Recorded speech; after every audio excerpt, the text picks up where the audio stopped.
Да, пускаем.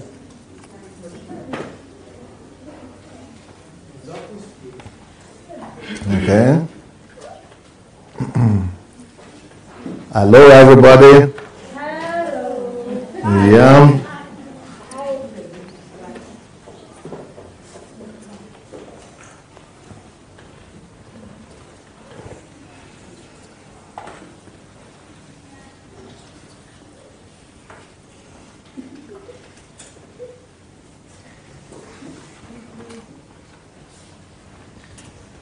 Well, hello on Facebook. Welcome, Facebook audience. Let's welcome them. Let's clap for them.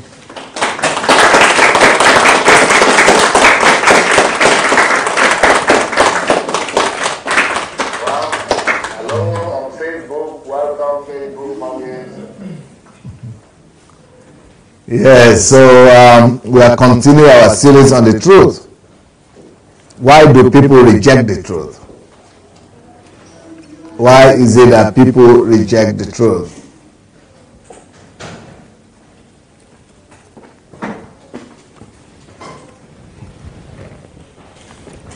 So we're going to continue our classes. And the kids, today we are talking about why people reject the truth. And the reason why people reject the truth that we're going to be discussing today is because they do not understand the truth that you are presenting to them, or the evidence or the proof that you are using to present the truth to them. So in either of the situation,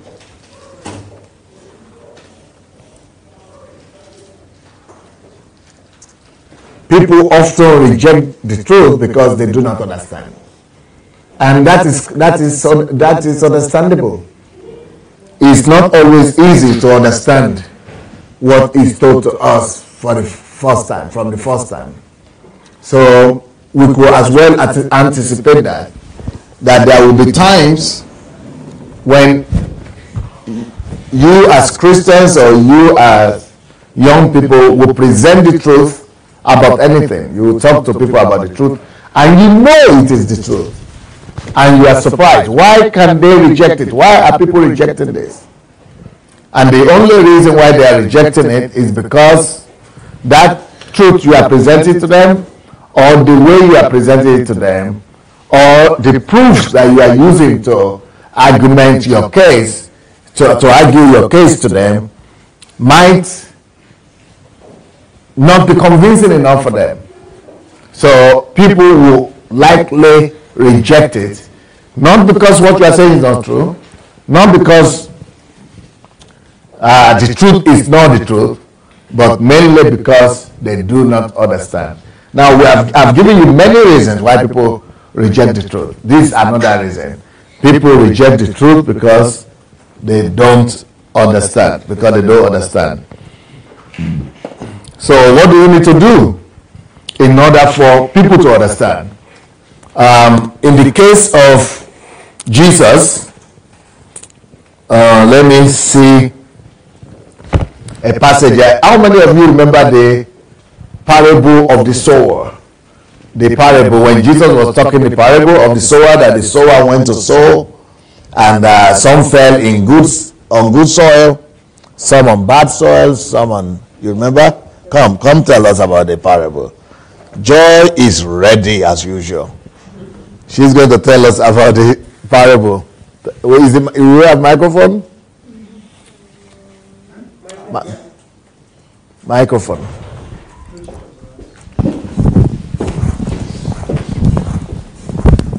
So the farmer was planting one day, and then there was this seed. So like the seed is the word of God, and the ground it went on is the hearts of men. So like the seed, like the farmer was planting one day, and then a seed went on good soil. One went on thorns. Another one went on the pavement side, and the fourth one went on rocky. Well, went on rocky roads. Rocky, yeah. And so And then the good ground. yeah. And so it was explaining how like Jesus was explaining how the hearts of men and like the word of God. So but the rocky soil is really bad. The good soil is like that you let the word of God into your heart and you let it grow.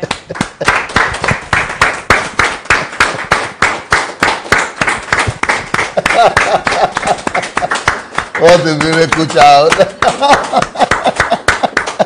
How did you know all these things? Because in my school.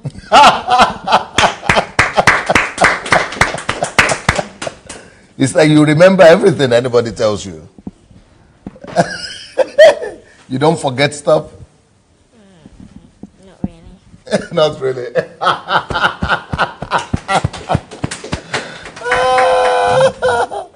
Very good. Good job. Good job.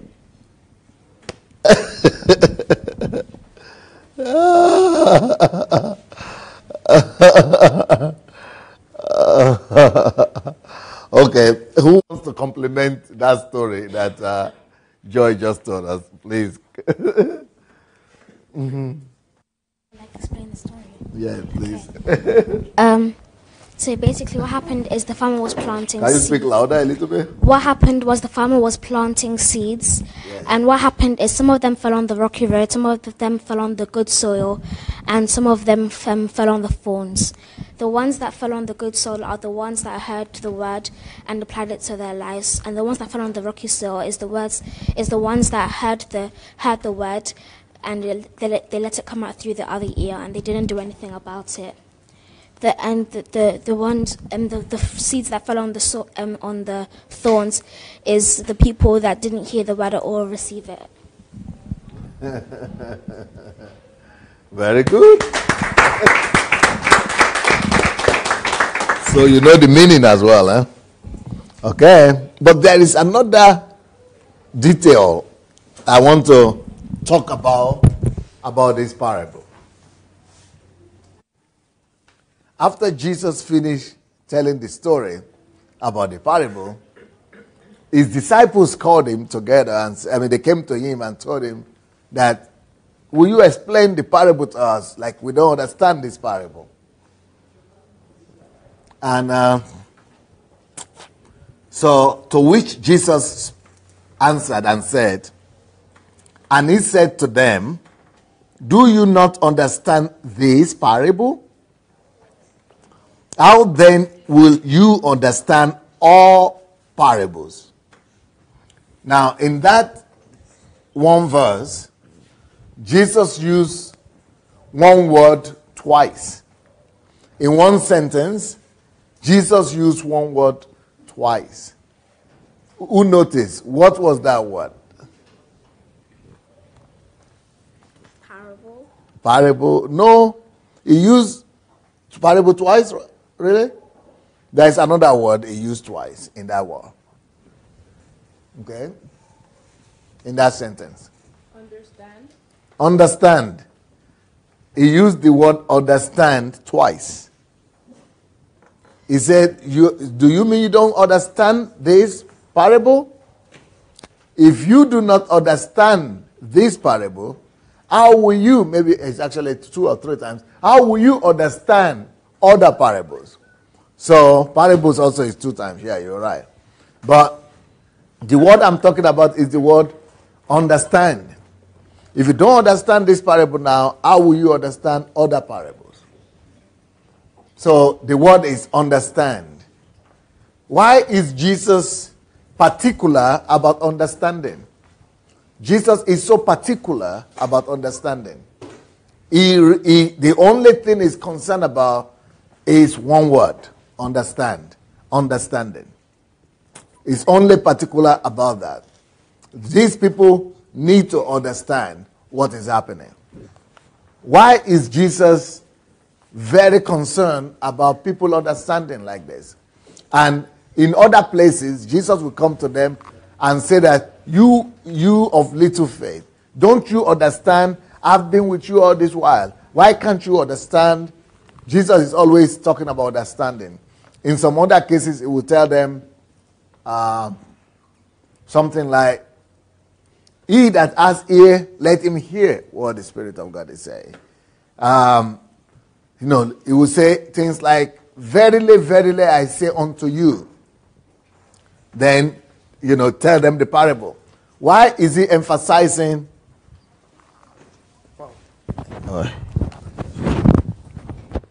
Jesus is always emphasizing ears, eyes, and understanding. Those are very important components, very important words, because they are very important because Jesus knows that there is nothing more important than understanding when it comes to teaching. Understanding is the most important element of teaching. So that's what I'm saying as well, that when you are trying to communicate to people any truth, understanding is the key to communicate truth to people.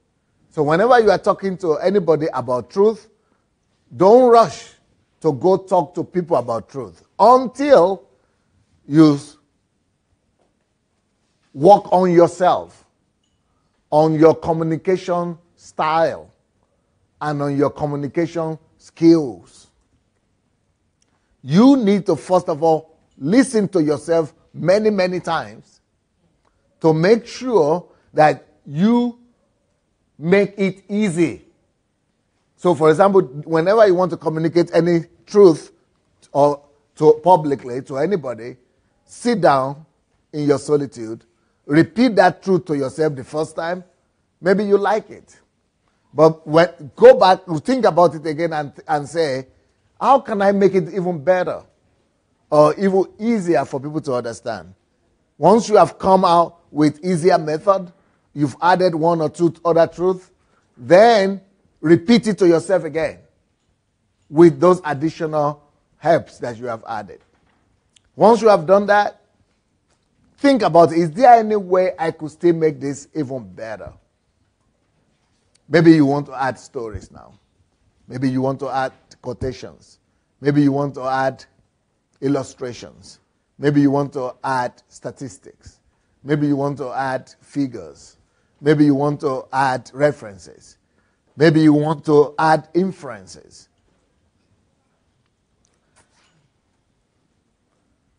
Then repeat it to yourself again with those other helps.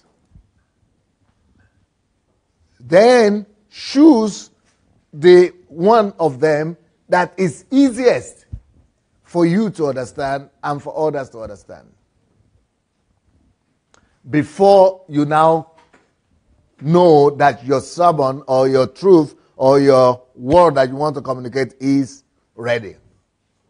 It has to be ready, and you have to repeat it to yourself many, many times so that by the time you go out to talk to anybody about it, you are not forgetting anything, and you are having the best variant, the best version, and the most perfect variation of your truth.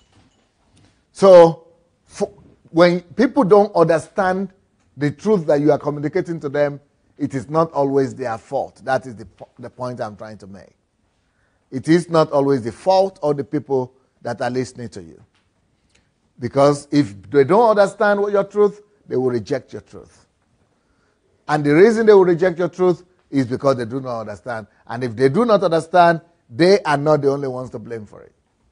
Sometimes you are to blame for it. Because when they do not understand, it's not their fault.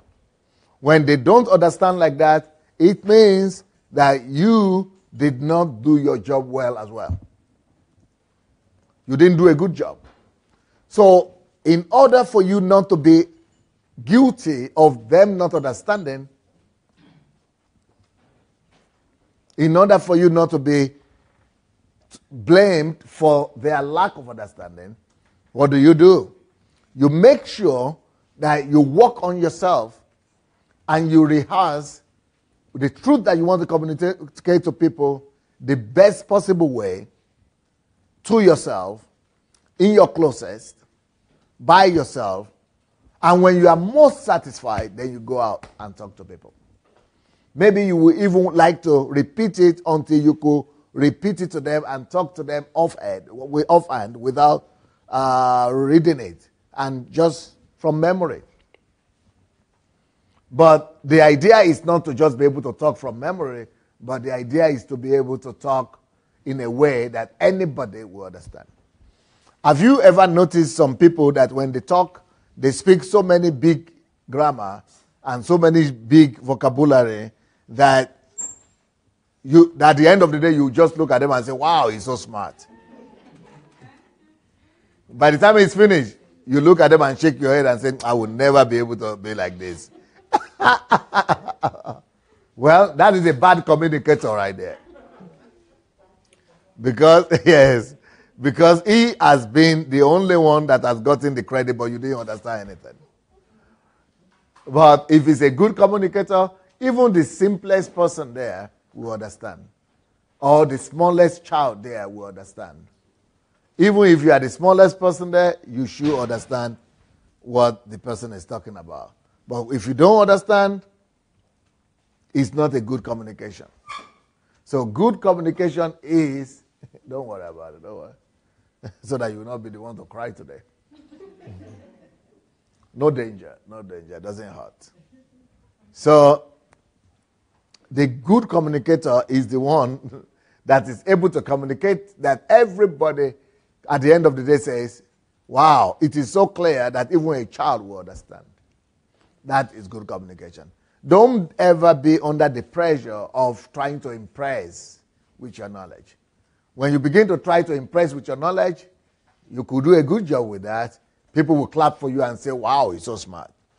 But at the end of the day, they go out and they don't remember anything. So don't try to impress people. Also, don't come to talk to people trying to speak to them all the big grammars that you just learned the last time you studied. Don't try to come out speaking big grammar. Even if you happen to speak big grammar, break it down until everybody understands. So,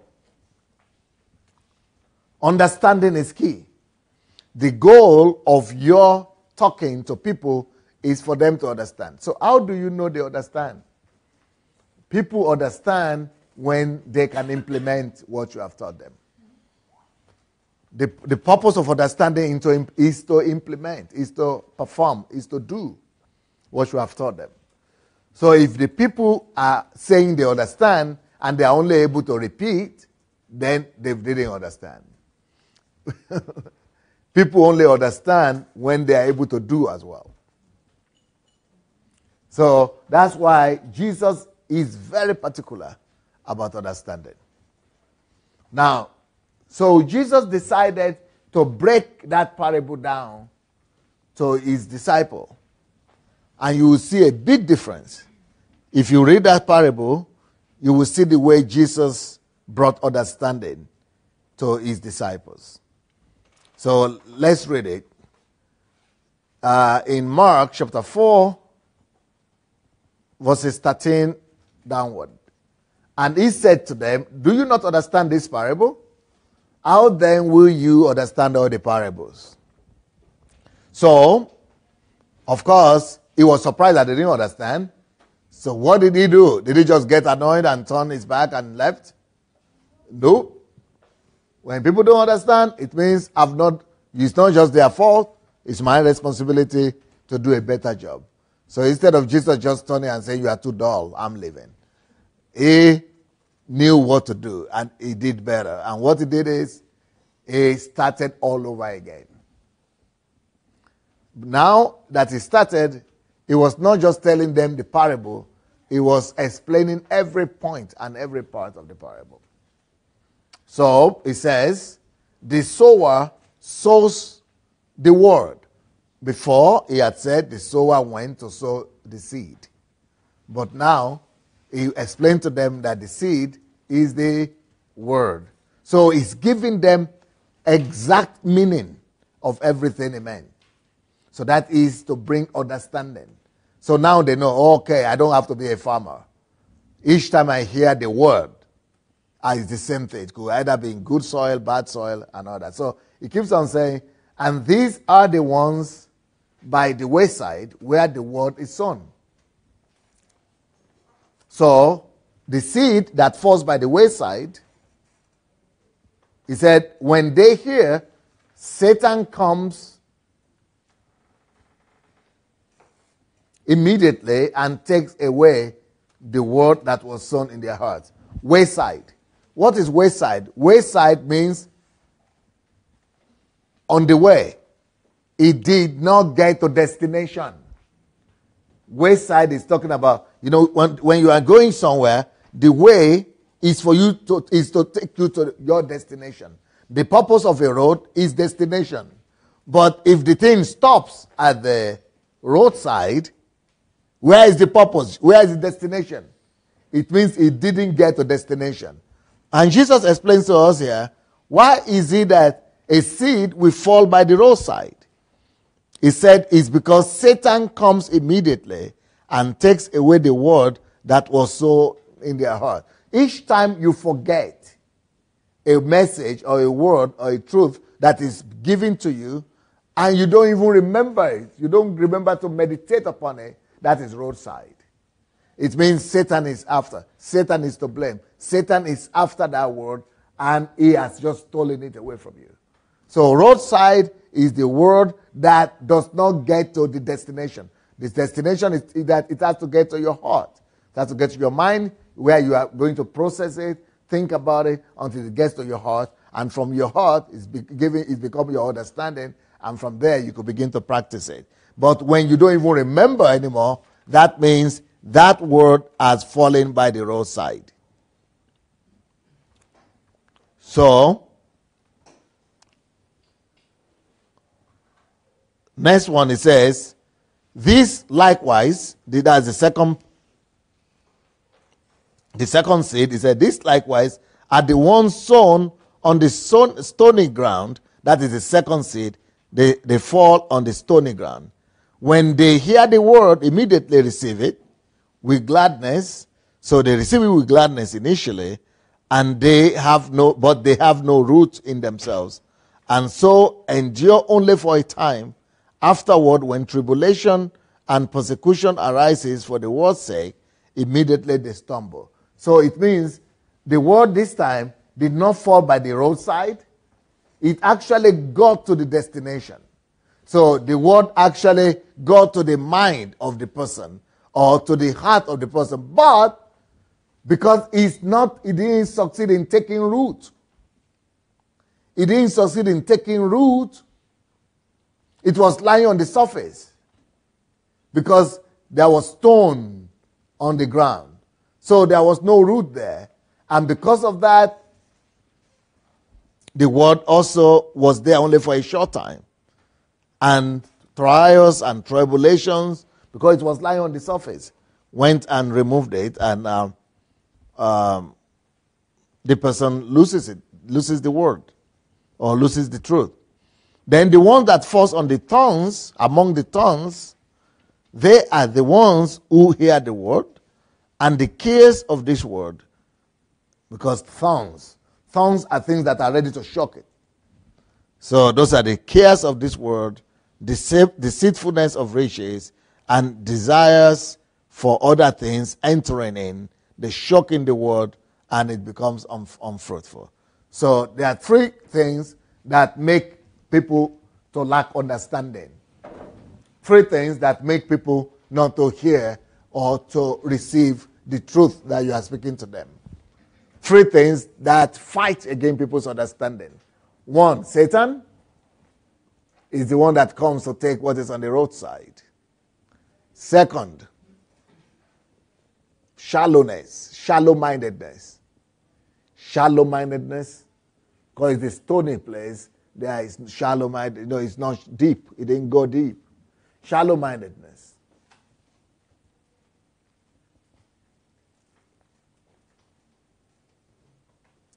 Number three, trials, persecutions,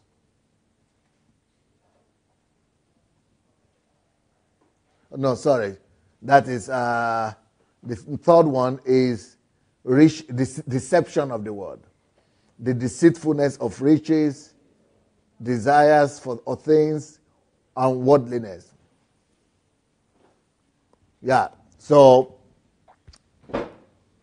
the deception of the word, carelessness and frivolities of the word.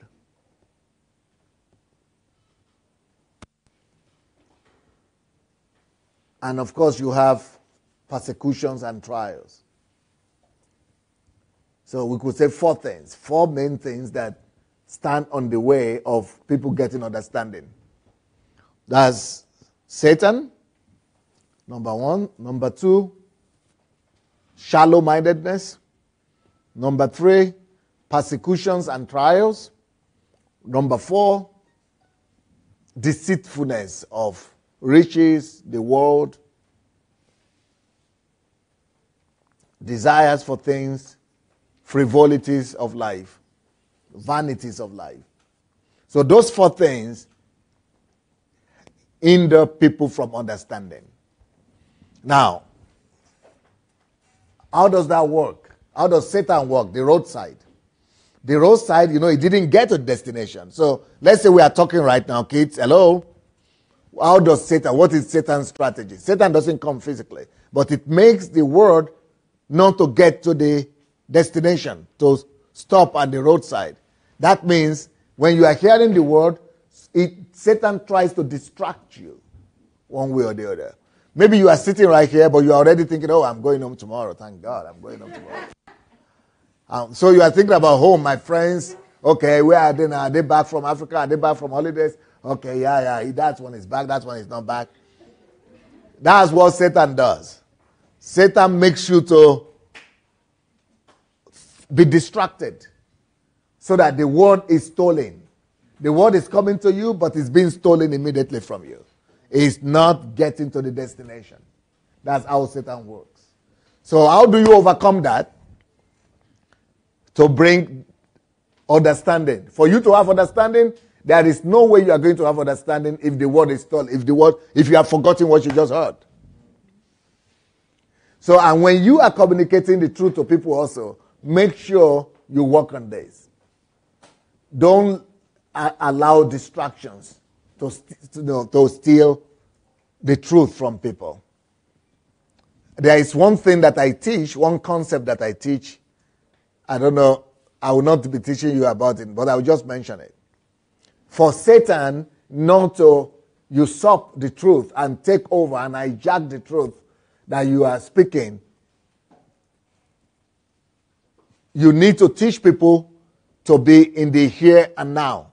But since you are young and you are teenagers yourself, for Satan not to be able to steal the truth that is being communicated to you, repeat this word after me. Be in the here and now. You've got to learn to be in the here and now. That's one of the greatest things you could learn. What does it mean to be in the here and now? To be in the here and now means that you are not playing with your smartphone while the truth and instruction is coming out to you. To be in the here and now, you are not thinking about any other thing out of what you are hearing right now. To be in the here and now, you are not bothering about the flies and the butterflies and the bees like yesterday. When you begin to bother about the flies, it means you have no more joy. That's exactly what I'm saying.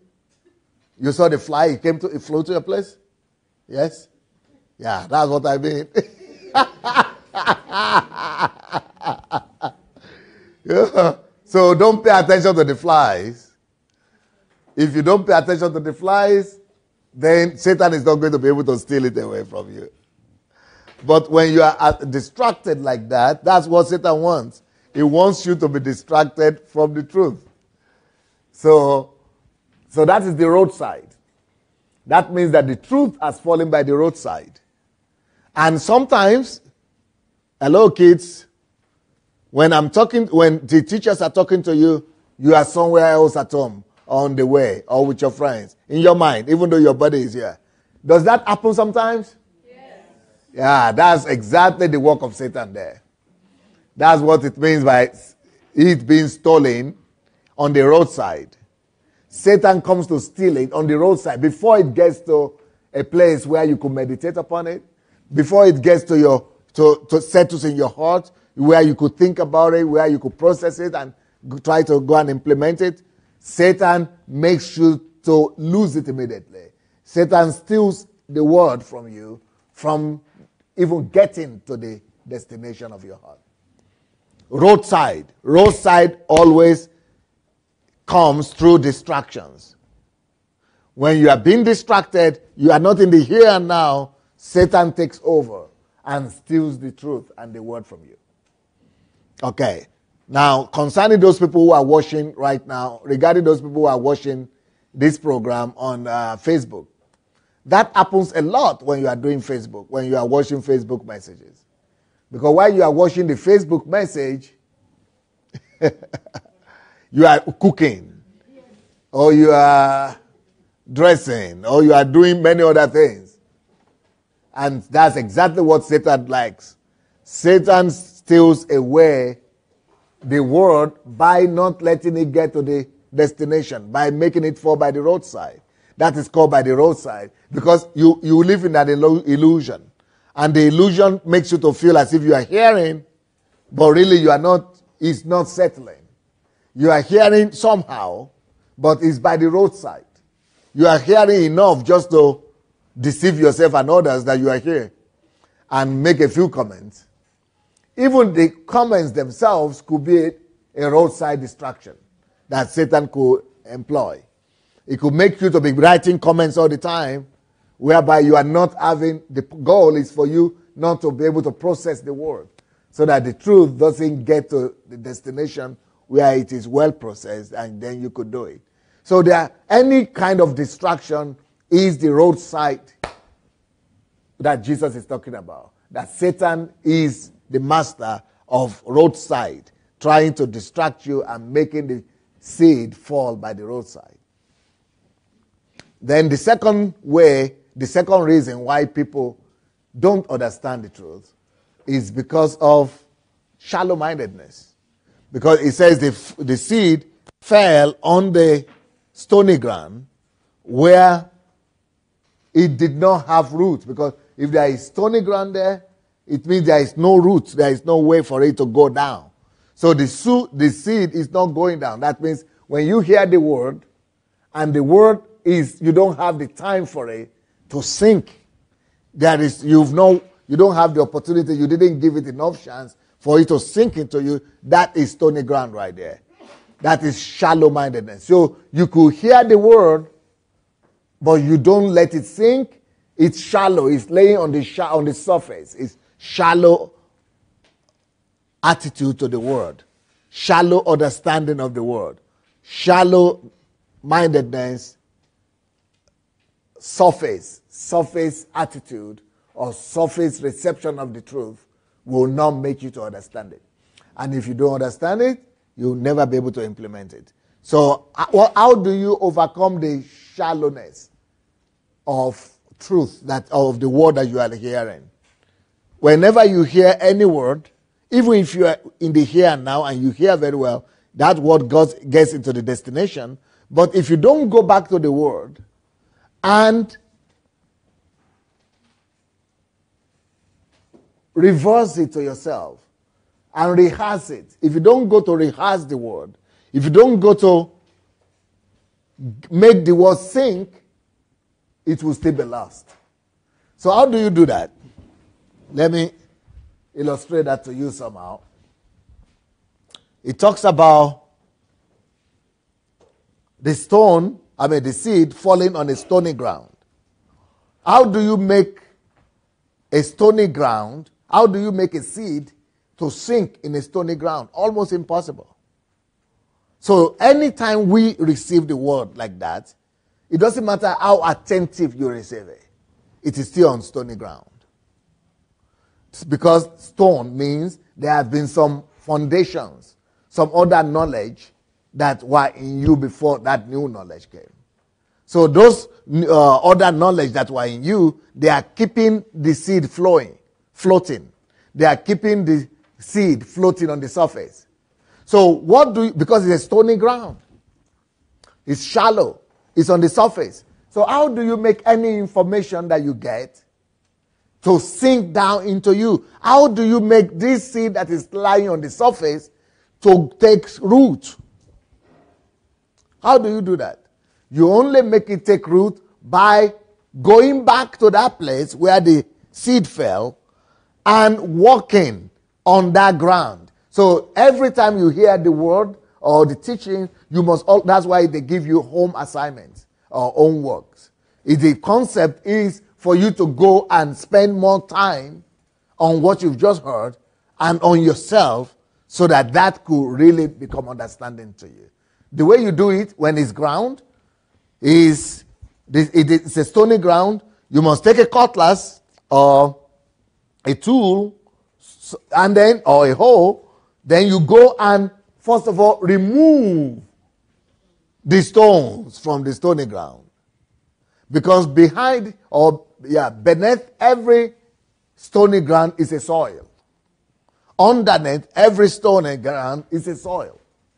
So you must, it takes a lot of effort, it takes a lot of work, but you have to take your time, patience, go back and remove the stone, and then when you get to the soil, you now let the seed enter to the soil so it doesn't remain on the surface.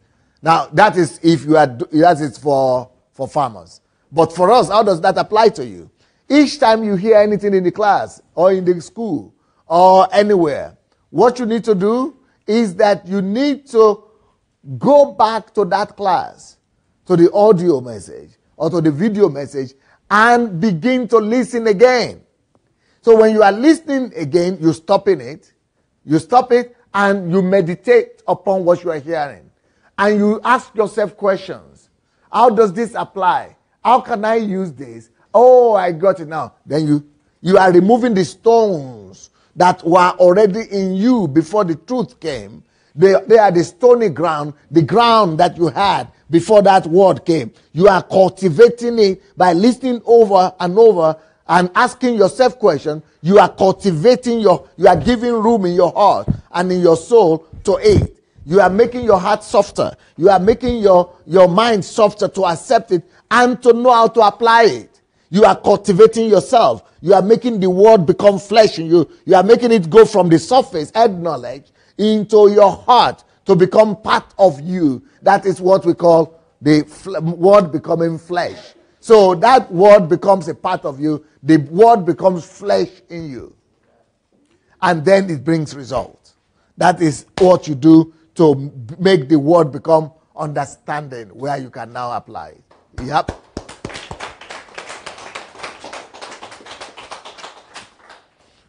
So the fact that the seed fell on a stony ground is not a tragedy.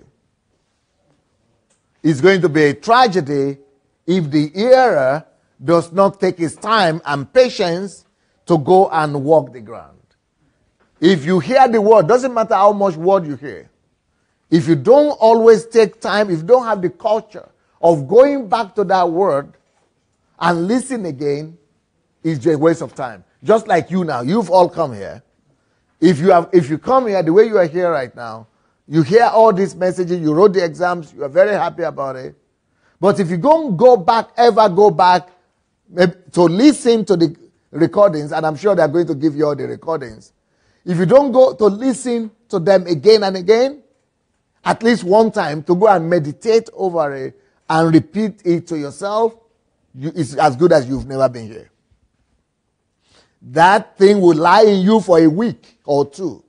You see, the seed, he said, it will lie on the surface for some time, but for a short time. Then it disappears again. Because it did not get a root. It did not get to the depth of the soil. Then you have to do extra work. So hearing is not enough. For you to get understanding of the truth, you need to do extra work. That's why I'm telling you now. You see what I'm doing with you? I am teaching you how the word and everything we are teaching you this way could become understanding for you to benefit you. Now, when you now get to a place where you begin to teach other people, teach them not just to hear you, but teach them not to be satisfied just hearing. Because I used to be a pastor. I'm still a pastor, but I used to be just do pastoring. And I used to be surprised all the time. Why is it that you listen? I mean, people come to listen to you, thousands of people. Nobody is doing it. But everybody is just waiting for the next Sunday to come and listen to the next revelation. What is this? Then I discovered that it is not enough to speak. Because as people are listening to you speak, there is a category of them that is just roadside category. Another category of them is just stony ground category. Then another category of them is persecution. They will face persecution. That's another category. They are okay, but when they face persecution, they lose it. Another part of them, they are living in the world, the cares of the world and the frivolities of the world.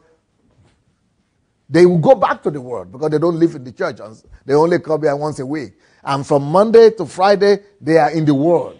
So the frivolities and the cares and the concerns of the world, they are much more powerful than the one Sunday that I had with them. Because that is every day. They watch TV, they listen to their friends, their relatives. All those things are fighting against the truth that I'm speaking to them on Sunday. But if I teach them to go back, to till the ground, and to keep the word inside their heart, that is why we started doing exams in our church. So because exams have forced them to go back to read because they need to give exams. Because that is the only way for you to make the word or the truth become part of yourself and to bring fruit. So the next category of people that get the word of God or the truth is the category of people where the seed falls among the thorns. When the seed falls among the thorns, those are the frivolities of life and the cares of life and all those things.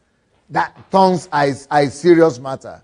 So, but let's look at how do you deal with that? Because people who come to you, they are going to go back to places where there are thorns everywhere. What are the thorns?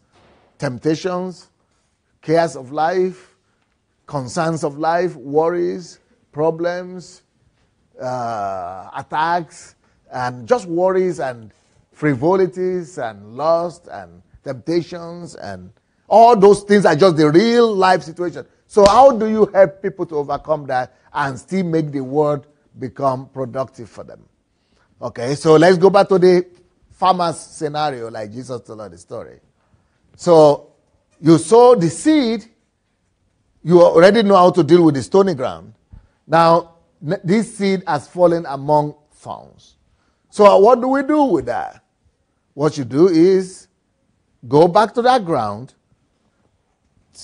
pick up your seed, look at the thorns that are there, and the only thing you need to do is to make sure that you have a lot of patience. Take your cutlass, take your hoe, and with a lot of patience, uproot every thorn. Uproot every thorn. Don't cut them. If you cut a thorn and sow the seed, what will happen? It will grow back and shock that seed. So when it comes to thorns, you've got to uproot. But underneath every thorn is what? It's a soil. If you will be patient enough to cultivate and to uproot and deal with the roots of the thorns, you'll find the soil. And your seed will be able to enter the soil and will not be stolen away, and it will also grow and bring forth fruit. You see? It's all about understanding, which means, let's go back to you. How do you apply that to yourself? It means you've just listened to the teachings here. When you go back to London, the first thing you will discover is that a lot of messages were waiting for you. Those are the frivolities and the cares of life. Then a lot of phone calls will begin to come in. I tell you, they'll come. They'll come. Your friends, oh, where were you? Okay, let's go out. Tell me what has happened. Those frivolities are already attacking you right there. They're already taking you away. The next thing you remember, after you come from McDonald's and from KFC and from casino, I mean, not casino, what? Domino's. People go to Domino's? Okay. After you've gone to a few places like that, you have even, the only thing you now remember is not the word. Okay, yes, I was in Ukraine last week. You only remember that you were somewhere last week. But the word, you don't even remember the speakers, talk less of the words. What is that? That it will happen to you if you don't mind. And even if you are adult, your husband has caused you, oh, go do this, oh, your children, your friends, your church, but it's gone. So how do you deal with those thorns? Those are real thorns because you need to go to work, you need to work, you need to get the car, you need to get the fuel, you need to buy food products, you need to cook, they are real stuff. So how do you make the truth take root in you despite the frivolities of life? The same thing. Make sure you have patience. Take your time. Just like when you go to the soil, when you go to the farm and you needed to uproot those thorns, you do it by yourself. It's a time of solitude. It's a time of loneliness. And it's a time of hard work. So also, find some time of solitude. Find some time where nobody is there to distract you. It's a time to work on yourself.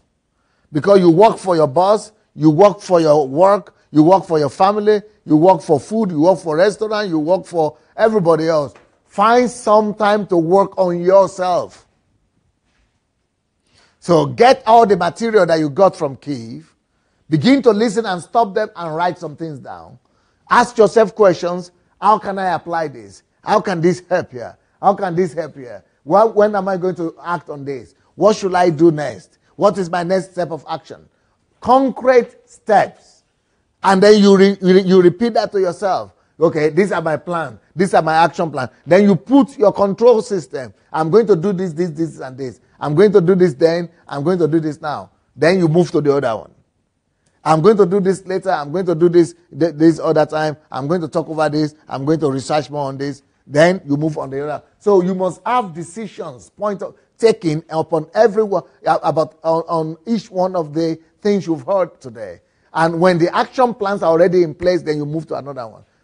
So that is how you remove the thorns. Then there is another thing you have to do to remove the thorns. You remember, you must remove the thorns from the root. Then you have to sit down and say, I have the action plans now, what I want to do with the words I've received.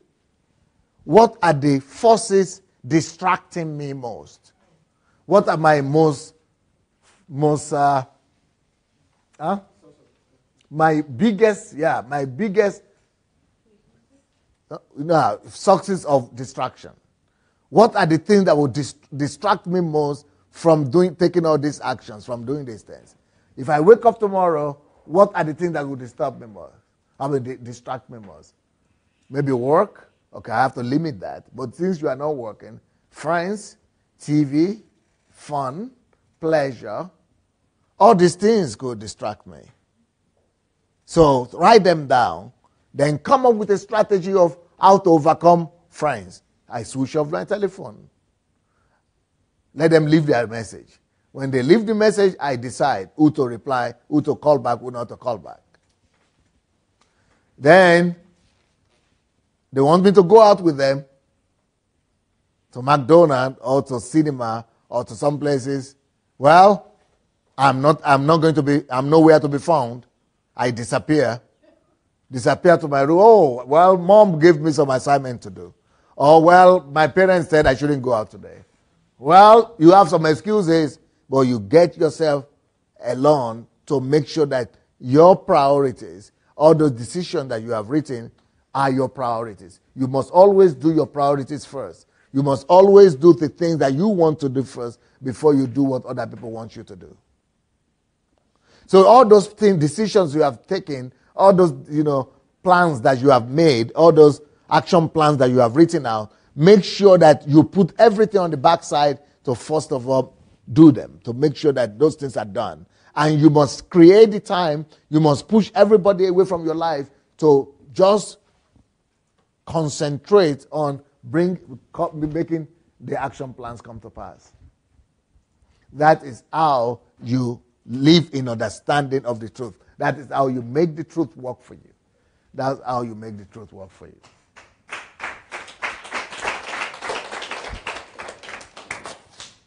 Now what will happen is, if you will do that, the truth is established in you, in your system, you have action plans for them. So what then happens when persecutions and tribulations come? Tribulations and persecutions will be coming from outside, but the truth is already established inside. But when the truth was only outside of you, in your head or in your notebook, all the trials and tribulations, you don't have time to ever get there again. But once you have established that truth inside of you, let all persecutions come. You are already grounded and you will keep on bringing forth fruit. Same thing when frivolities and temptations and anxiety for the things of the world come, you have exactly the right answers because the word has become flesh in you. The responses will be coming automatically from you because you are already established in those truths. But the tragedy of our days is that that parable that Jesus spoke about 2,000 years ago is still as needful today as then. Even it's worse now. And the story has been spoken about, it's been spoken of 2,000 years back. But it's even much more needed, it's much more real today than then. Because today, people just hear. They just listen, but they don't take the pain to really clear the stones, the thorns, and to make the seed get to the destination and really bring forth fruits.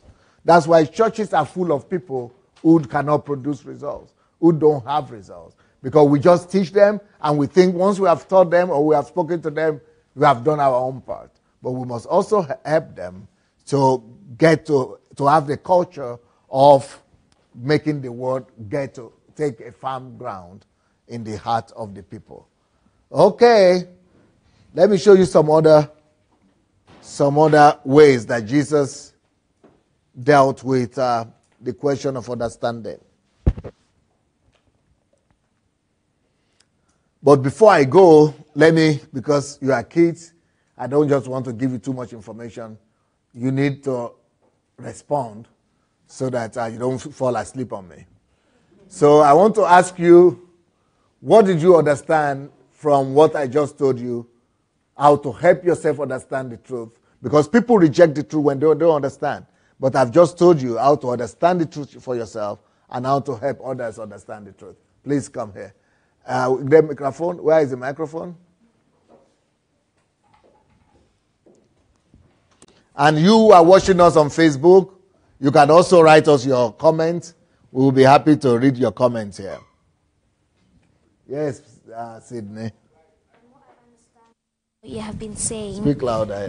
What I understand from what you have been saying is that when the devil comes, that when you hear the word, the devil comes to distract you midway, when you're when you're on your way to the truth, and when you're on your way to doing something about it, the devil comes to delay you and to delay you along the way. But how you can fix that is by going back and getting rid of all the rocks and planting it back into the soil and spending some time by yourself and educating yourself, like you were talking about self-education, and so that you can educate yourself more about it and spend some more time alone to learn to understand it more. Do you really plan to do that when you get back? Yes. plan to do that? Yes. What? Not just from Kiev. What about from class? From school? Yes. You will try to do that now? Yes. Very good. Now your sister is is ready for you now.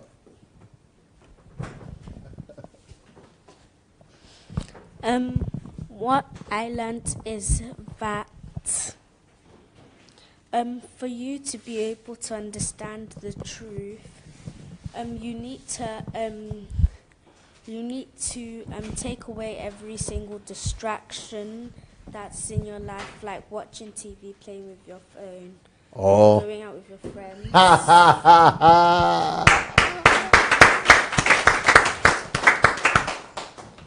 And more, so that you can be able to repeat the word that you have learnt about truth, and so that it will be able to sink into your head and you'll have a better understanding of the truth, and then that way you can be able to teach it to those who are around you. Two sisters, Sydney and Sandy. Wonderful. Okay.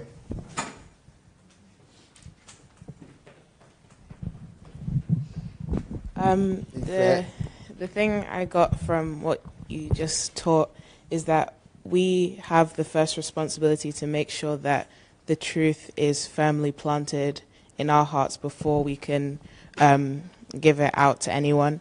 And it kind of reminded me of the verse that says, by their fruits you shall know them. So it's like, unless we plant the truth in us and we can show the fruits of the truth that we've been taught and we understand, no one else will be able to benefit from what, because like you can't give what you don't have.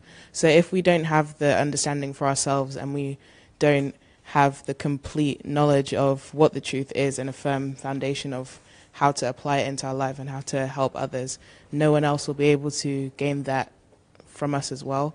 So instead of blaming others for their lack of understanding, we should like turn the mirror back to ourselves and see if we fully understand it before we teach it to anyone else. Okay, but how do you overcome the thorns and the stones?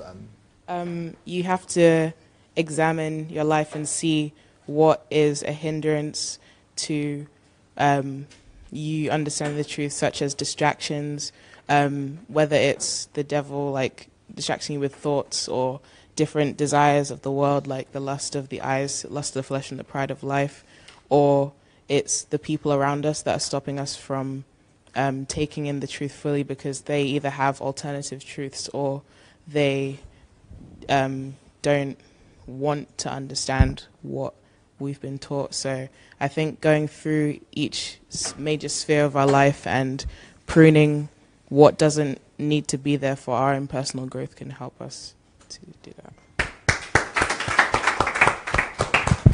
Beautiful. Who is next? Please come.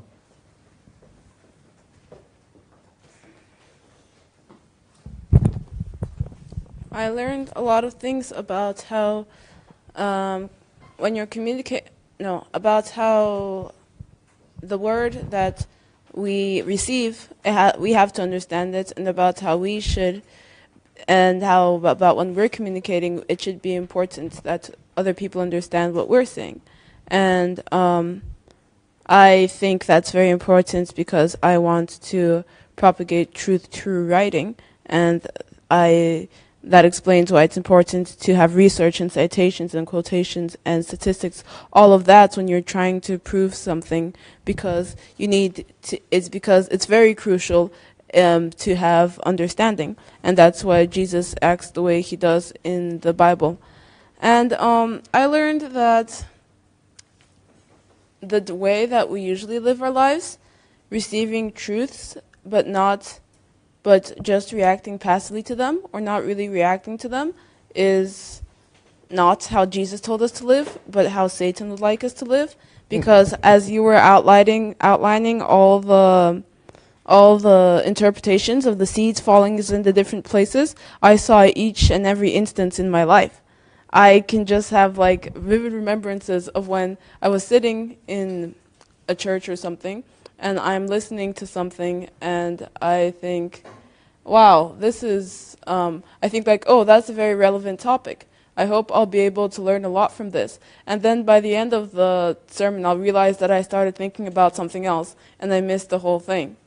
Or I remember that That is by the wayside, right? Yes, that is by the wayside. Or I'll remember... Satan has succeeded. Exactly. And, yeah, and anything can happen, even when you think you are... for example, when I was reading the book, when you had to finish the book very quickly, what happened to me often was that I would read, and then I'd read something that reminded me of something else. So then I'd just like stop reading, and I'd be thinking about that, and I'd get completely off track, and that would stop the word from getting to its destination, and that was another thing. Another thing was that you said we should meditate upon the word that we received, and I was shocked by that because it does say in the Bible a lot that you should meditate upon the word. In Psalms 1, it says that you should meditate upon the word. Like literally the word for meditate in Hebrew means to quietly repeat to yourself. So like literally you're in a room, you're seeing something, you're reading something, and you're saying it over and over again so that it's literally becoming a part of you. But still we don't do it. I can remember another instance where mom is preaching. I'm sitting and I'm paying attention and I'm saying, wow, this is a really good message. This is a really good message. I don't remember what the message was about though. So, and I was like, what a good message, what a good message, but I didn't come back to it at all. So now I've forgotten what it is about. So that fell on the stony surface. Stony ground right there. Yeah, because I didn't go back to remove the stones. I went back to school, I went back to my Netflix and but not to the very good message. But not to the very good message. I thought because you didn't go to process it. Yeah. And also there's the things about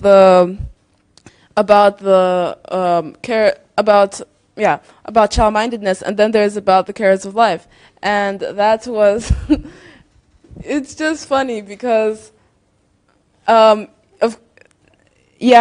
I think Jesus' parable is almost more relevant today than it was then, and especially to us. No, literally, as you were speaking, I was just remembering things like we have our class chat, for example, and then maybe every day it's like, hey, we should have a class hangout. Hey, we should have a class hangout. Hey, we should have a class hangout. And, you have these thoughts. I was like, oh, but I have this but we have HMT then, so I can't go then. But then you're thinking, okay, maybe right after the HMT or right between this. So, and like, I'm realizing that I have what should be my priorities. I have my goals and I have my truth. But because what is class hangout? What would I give you? Exactly. But I think that because of the pressure of going out with your friends and not being so cold and like self-centered or something, that I should put aside my priorities and put aside my truths just so that I can have some pizza with them sometimes. But that's not what we're supposed to be doing. We're not supposed to be just drifting around and getting a little bit of everything. We're supposed to have a word that that has come to our hearts and that we're focusing on and cultivating. So that thing you said about having to turn off your messages and stuff, or tell your class friends that you have an assignment to do or something. That was really resonating with me because I had kind of started doing that, but then I was having doubts because I was thinking, well, people are complaining to me that I'm not getting their messages. And I was like, but it's been so long since I went on a hangout already. But actually, if I haven't reached all my goals yet, if I haven't followed all my plans yet, then that doesn't matter because I have my priorities and I have the word that needs to get to its destination, and I shouldn't let anything choke that. So, thank you.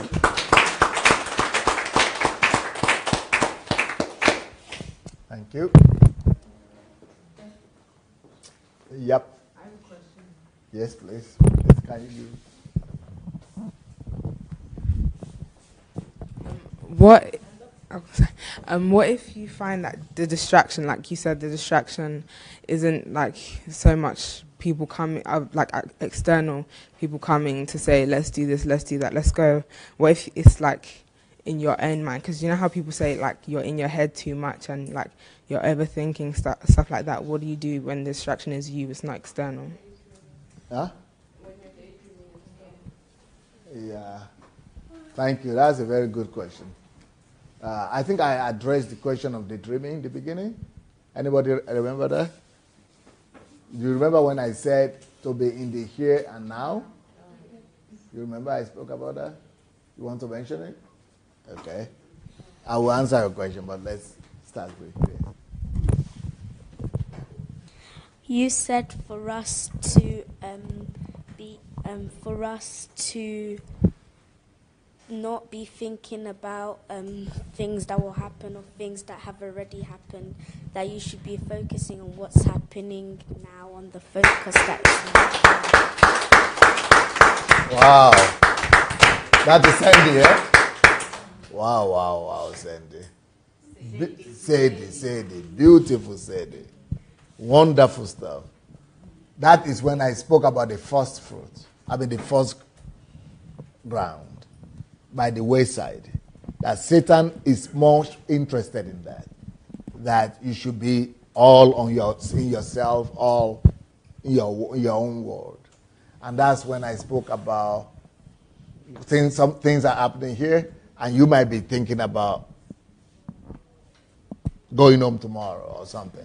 Or it doesn't matter. It doesn't mean that that's exactly what you could be thinking about, but it just means you are thinking about anything other than that particular truth that we're talking about. So that still belongs to the first category when the word or the truth falls by the wayside. When you are into yourself too much, it means definitely the truth is passing you by. And that is exactly what it means that the word Satan makes you to do that so that the word will not get to its destination, just by the wayside. It's like you are all there, you know what's happening, you are all inside, it's all happening, but it's not really getting to the destination because you are too focused on something else. I like what you said. Not been thinking about what had happened or what's going to happen, but about thinking about what is going on right now. I'm not thinking about myself even. So I must remove myself from the picture. And the only thing I'm concentrating on is that particular truth or word that is happening right now. And then I go back and I work more on it. It is still a form of distraction, but it belongs to the first category when Satan makes people to be distracted by daydreaming or thinking of something else, why the word is just passing near them and around them, and they think I'm here, but really, not really. Thank you. Yes, sir. Can you take it to Pastor? Thank you, sir. I just wanted to add one point with young people, especially teenagers. Your explanation about the stony ground was it really sank deep into me. And how you broke it down, that the stony ground sometimes represents your previous knowledge, that's standing in the way of you receiving a newer information or a better level of knowledge. Yep. And a lot of young people come to, we've all been teenagers, I remember when I was 15, I thought, I knew everything that there is to know about the world and about life works. Let's be, I think some of people here parents would probably recognize that sentiment. But it's a very simple, very easy pit to fall into when you're young. To think, I know so much now. How much else is there to know? And that can become a stony ground. That was beautiful. Beautiful. All right. Take it. Okay. I have. Okay. I'm sorry. All right. I have a question concerning multitasking, so-called multitasking, because I think that can be kind of a gray zone. Like you said, lots of people, they think that just by hearing something, they can receive it. So there's a popular practice of listening to a message or like training or something, but meanwhile you're washing the dishes, you're doing homework, or like you're doing something that should require more attention, but you're dividing it between things. And that's also a way that the word is falling by the roadside.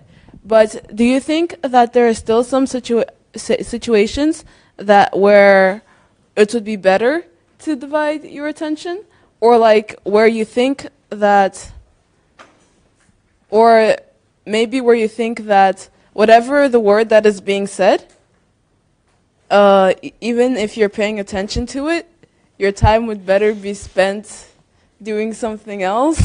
So, like, because sometimes if, like, okay, for example, sometimes if I go on a class hangout and I decide that nothing is going on, so I'm going to not pay attention to my classmates, but I'm going to write something. Like sometimes I can do that. Or if I'm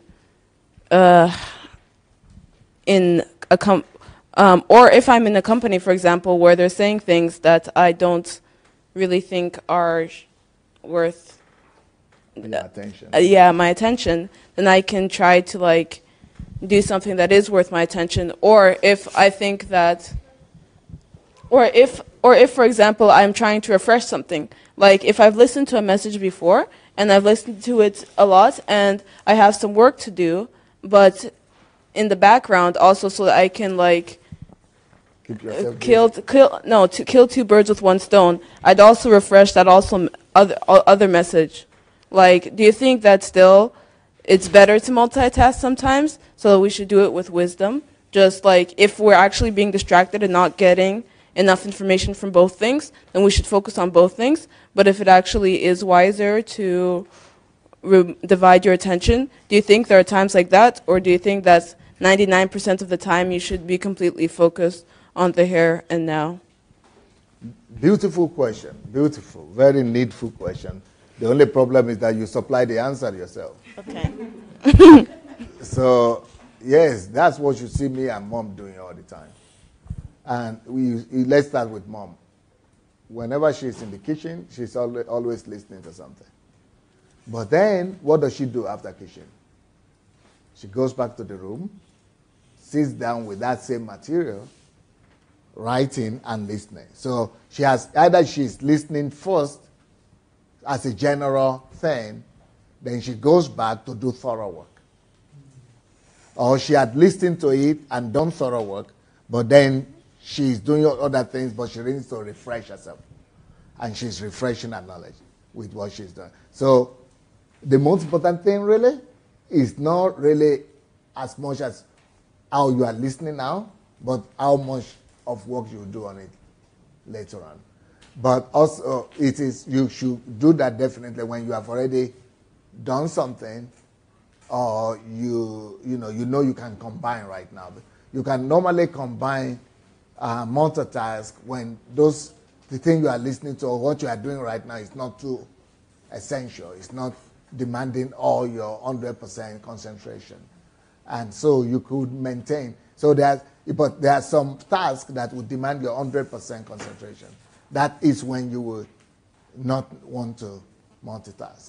But when you are multitasking, is when things you are doing are not so fundamentally important, needing your 100% attention. Okay. Okay, anybody wants to say anything about that? Okay, I thought I should give you some more, passages and scriptures and things like that, but it's not necessary. I think you put God a message. That one passage from Jesus' parable is enough to communicate understanding. Now, the only thing I would like to do before we go is to ask the adult about what they got, what you all got as adults from this particular class. Any one of the adults want to say anything? Or you want me to all make you stand?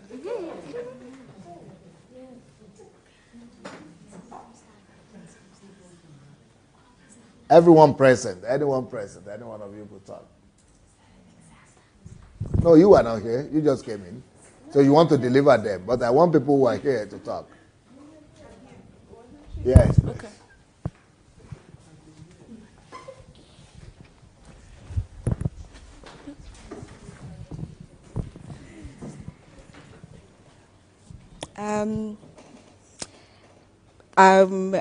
As a parent, I'm very pleased with the message that the teaching that was taught tonight, because I believe it has clarified so many things, especially the one truth that I think as all parents we are always trying to get across to our children at home.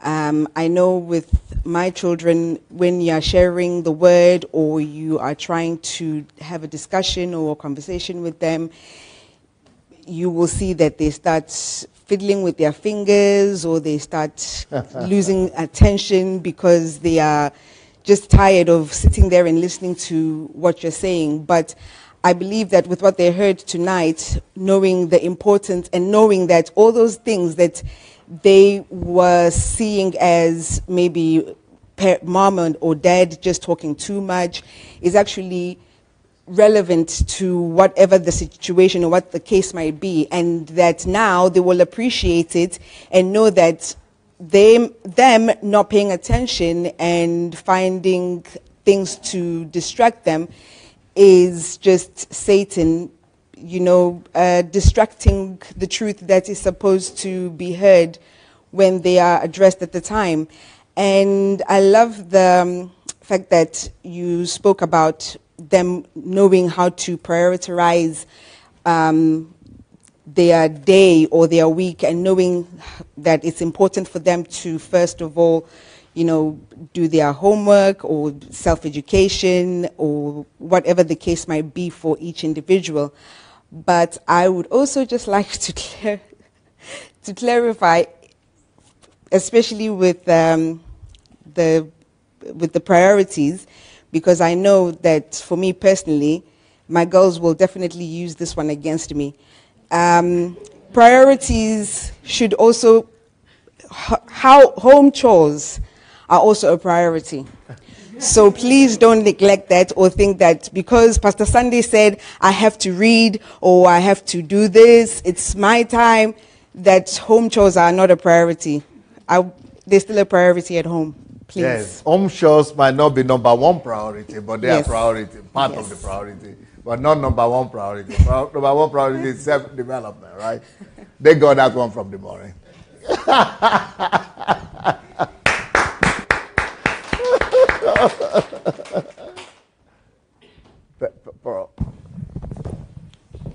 But I wanted the adults to speak. Maybe another adult wants to speak. Yeah, I just have a kind of... I just have a question, because I think that lots of us are going to be returning to school. Lots of us are going to be returning to school or going to university this fall. And there's the question of meditating on the word we have received. And that doesn't only apply to spiritual word, I don't think. Anything we learn in school, if we actually want it to stay with us, I realized that we have to go and meditate on it. And that's a revelation, because this summer I was trying to study math so that I can be ready for it and be above my level. And I saw that lots of the things that I had learned during the school year, I had already begun to forget them. So I had to refresh that, and then I had to learn the math above. So then I was thinking, same principle. Yeah. When you were studying, after, for example, math class, after you did the homework, because they do homework, and that's a time for you to meditate on it. But after you do the test, there's new information. Then there's another test. There's new information. They cram all that information in you. Then you put it out on the exam, and then after that, you just want to forget about it. And I think that after vacation or whatever, you end up forgetting about it anyway, even though you did homework.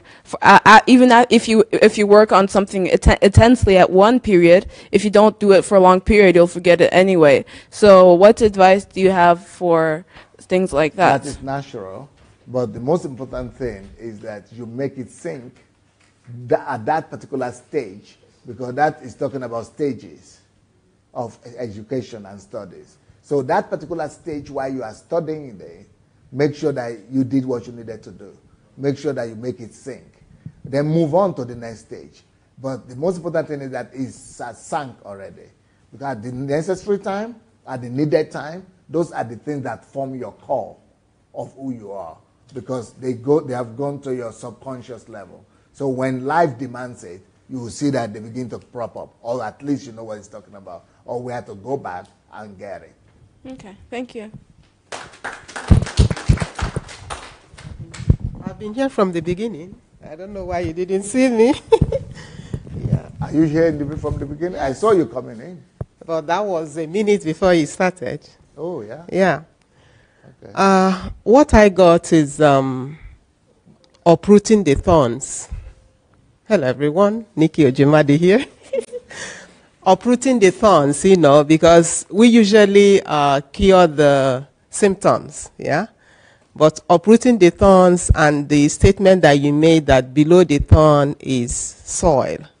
So that means if you take time and diligence and patience to uproot the thorn, then we are now exposed to the soil that we can plant now the right seed to grow and, to fertilize us or whatever to make us mature. So same with the stones. Same with the stones, yeah.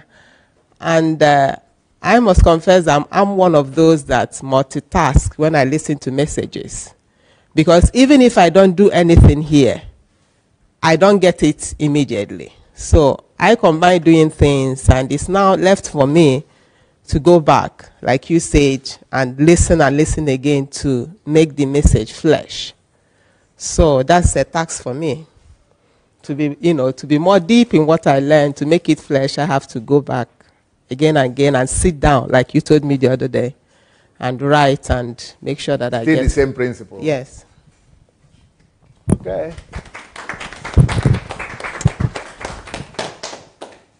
I've learned that being present doesn't mean that you're present to what you need to do or what you're, being the here and now. Being present doesn't mean to be in the here and now. Yes, it doesn't mean that you're present. But to top it off, because it's in this series of truth, I've just come to realize that it means also that I'm not being true. I'm not being true to myself. So I'm deceptive if I am present, but I'm not present here and now to what is happening. So that's really shocking to me, and it really makes it really bad because it's a habit that I have lived with all my life, but because I get by one way or the other, not in the best way that I want to, but in some ways I'm living with it, but realizing that I am being... you get by in your own estimation. Of course. Maybe not necessarily not to you. my... yeah. Because that camera today was still shaking. Yeah, but...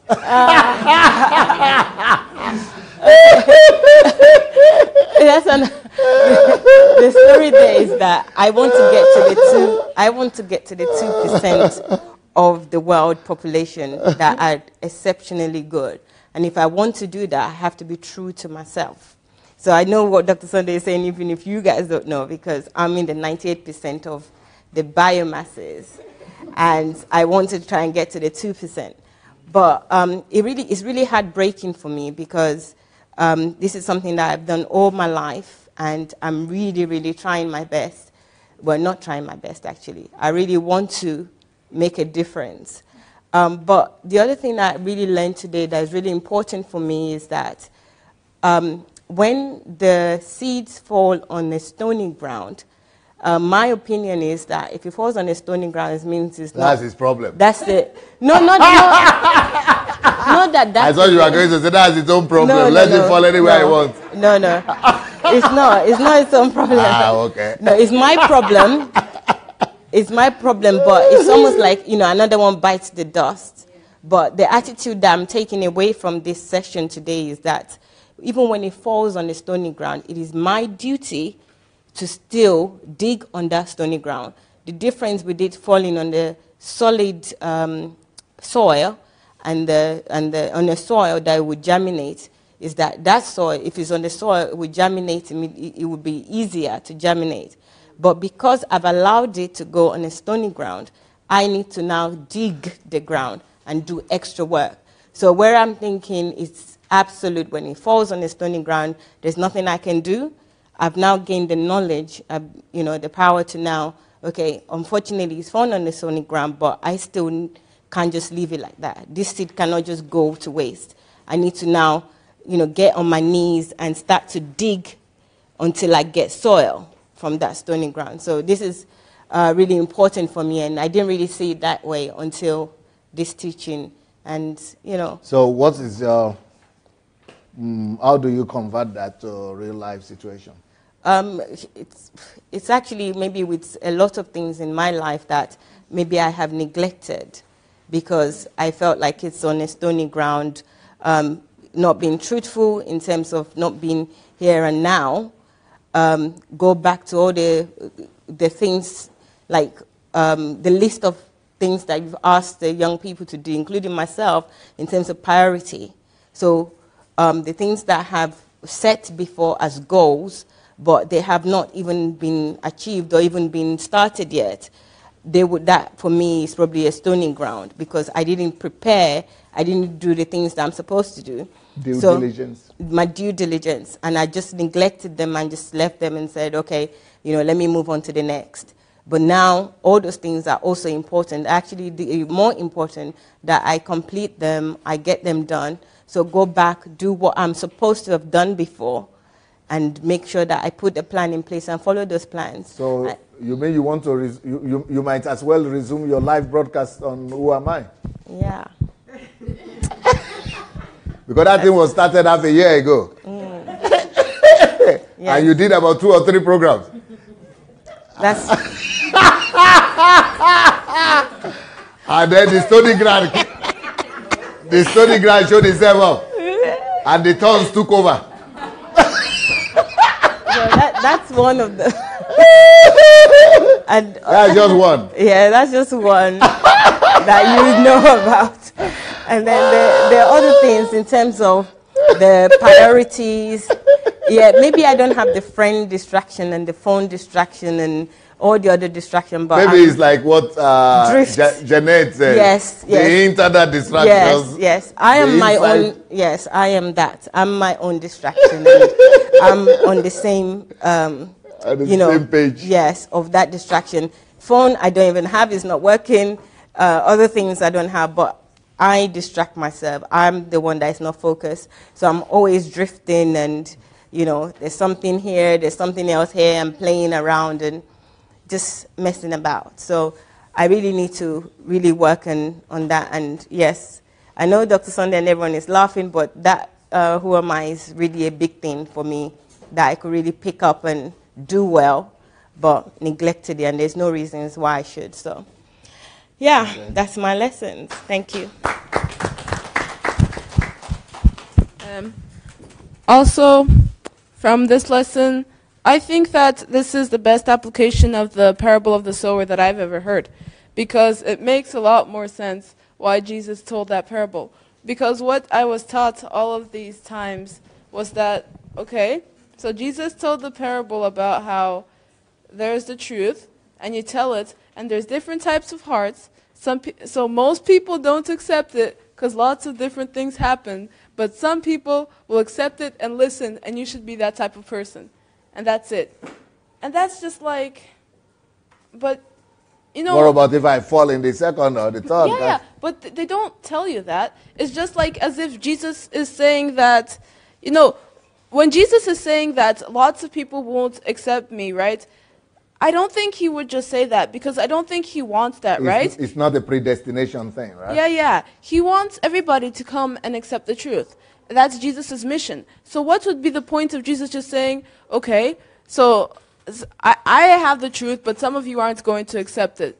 I think the reason that he told us the types of people that don't accept this truth is so that we don't do that. But what I kind of was seeing it as was that there's some people that are just like made that way. Like some people, they just won't accept the truth because it fell on the stony path. No exceptions. And then some people... They are condemned, so to say. Yeah. And some people, they're like, something happened to them, so they won't accept the truth. And some people are just lucky enough to be open. But that's not how it works. Because each of us in life will have... It's like it's not fair, right? Yeah. Each of us in life, no, even if a person is open, like, I don't think that I think as the more we grow, the more knowledge we accumulate, the more space in our soil is being taken up. So I think we'll all have to deal with getting the stones out of our hearts sometimes. But even with a soil, like most soils, they aren't going to be inherently good. When something good is growing, somebody has had to plow that soil and take all the stones out of it already. So the soil that was good, maybe it was the heart of somebody who had already worked on themselves. But even if it was like by accident or something, I still think that I still think that Jesus is saying that we should watch out. We should watch out so that even if our heart is open to Jesus' truth right now, we should guard ourselves to see that we shouldn't let any thorns spring up and choke what is growing already, and that we shouldn't let any, rocks bird of the air. Yeah, birds of the air come and, eat what is beginning to grow already, or rocks come and start to take up space in the soil, even if the seed has already started growing there already. So even though the parable of the sower was so deep that Jesus wanted people to understand it, he even because some parables he told and interpreted and that was it. But this one he said understand 2 times. He wanted us to understand. Even the word here, like maybe you guys have heard it.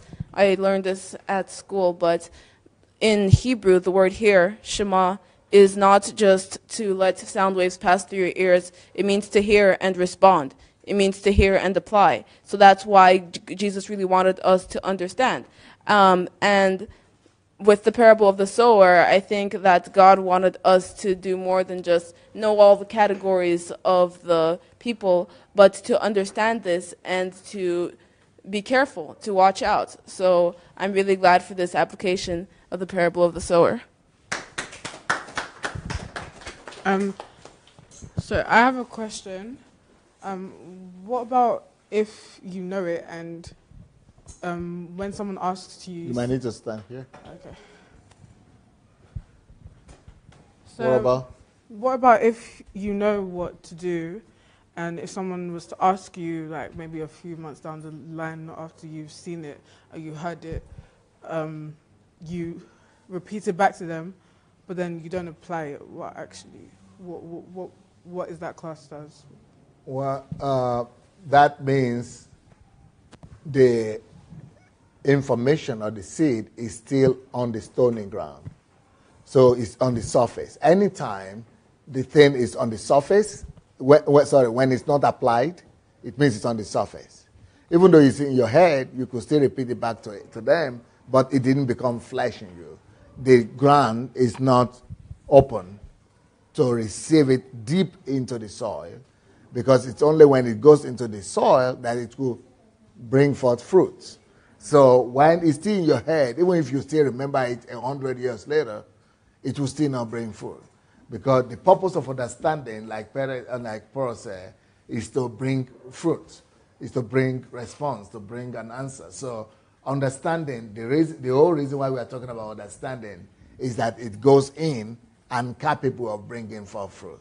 Okay. So if it's in your head, that's still called surface. That's, like I said, shallow. It's the floor, the thing is shallow. It's not grounded. It's a surface kind of thing. It's like still a form of stone. Okay. Thank you.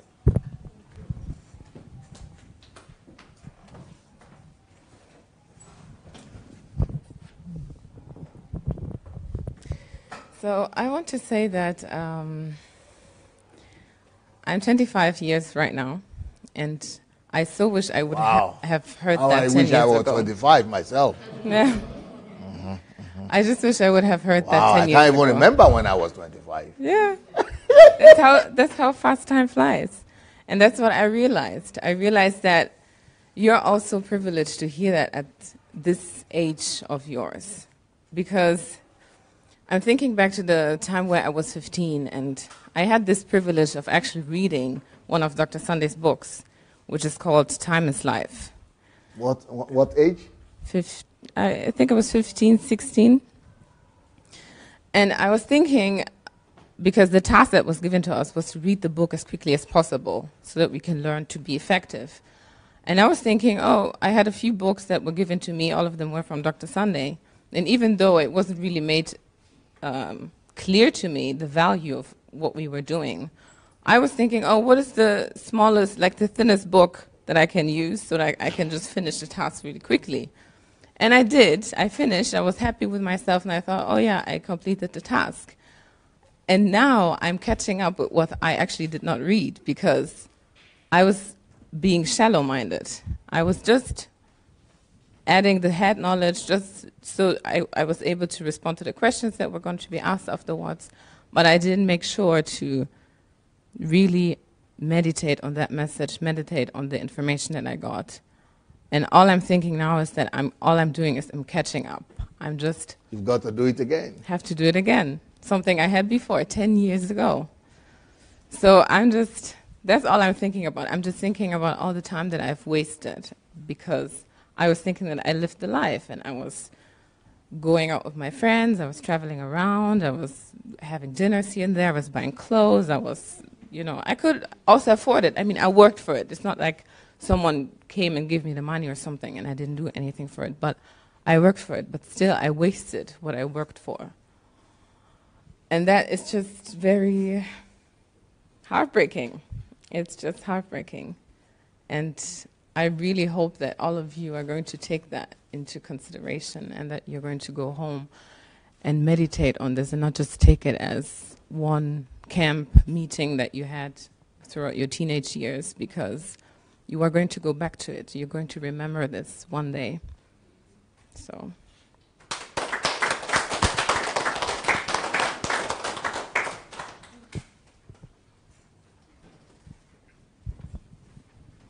Anybody still interested in speaking? Okay. Well, a lot of you are going home tomorrow. So I just want to say that after this HMT and after this message especially, we should probably seriously take initiative to put what we've learned into practice. And I'm just saying this because I've been on a youth HMT before, and I got lots of green dots, and I remember some of the things I did, but I forgot most of the things I did.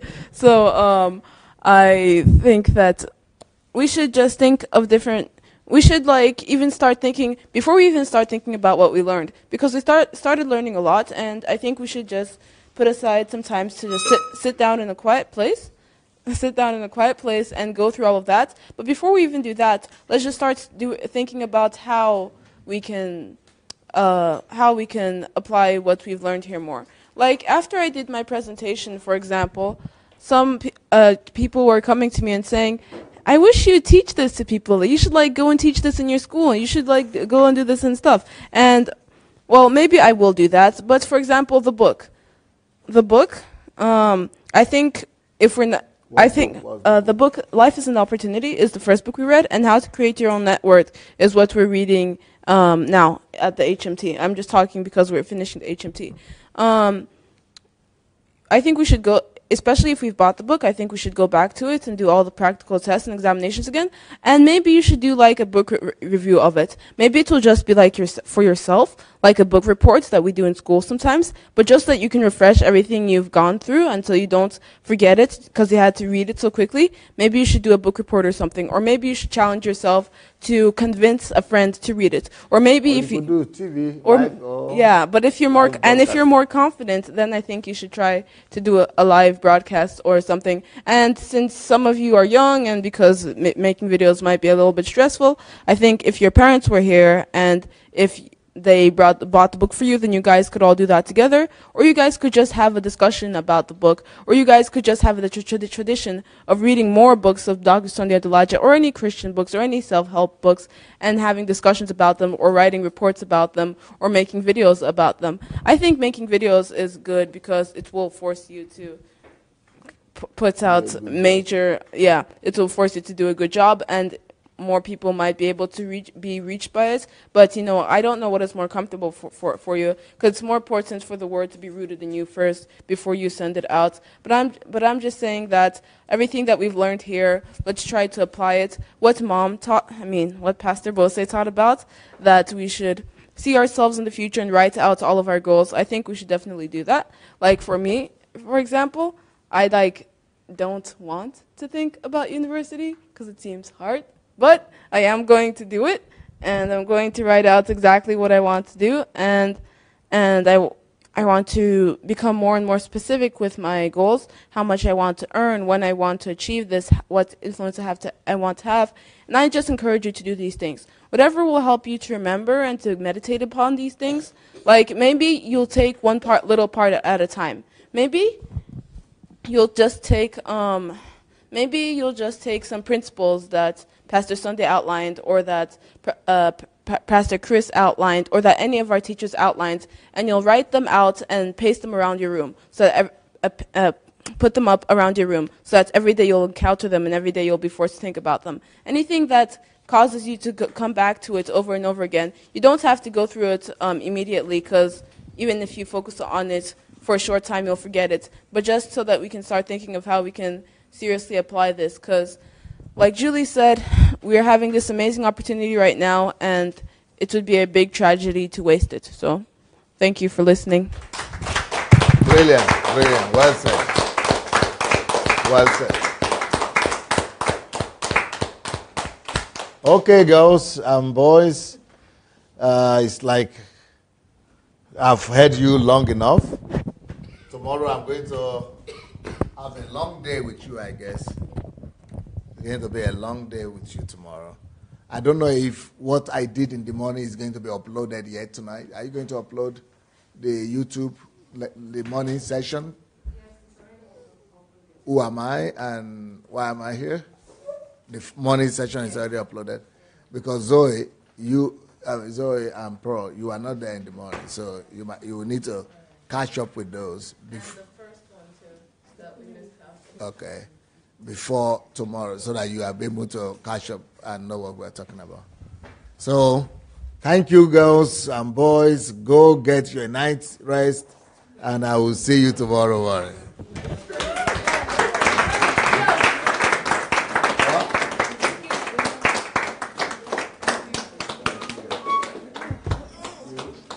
Okay, please be seated.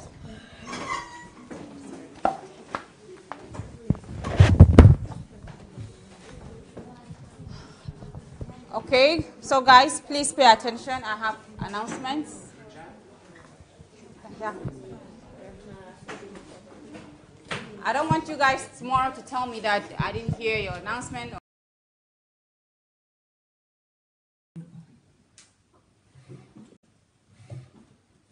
Hello, everybody.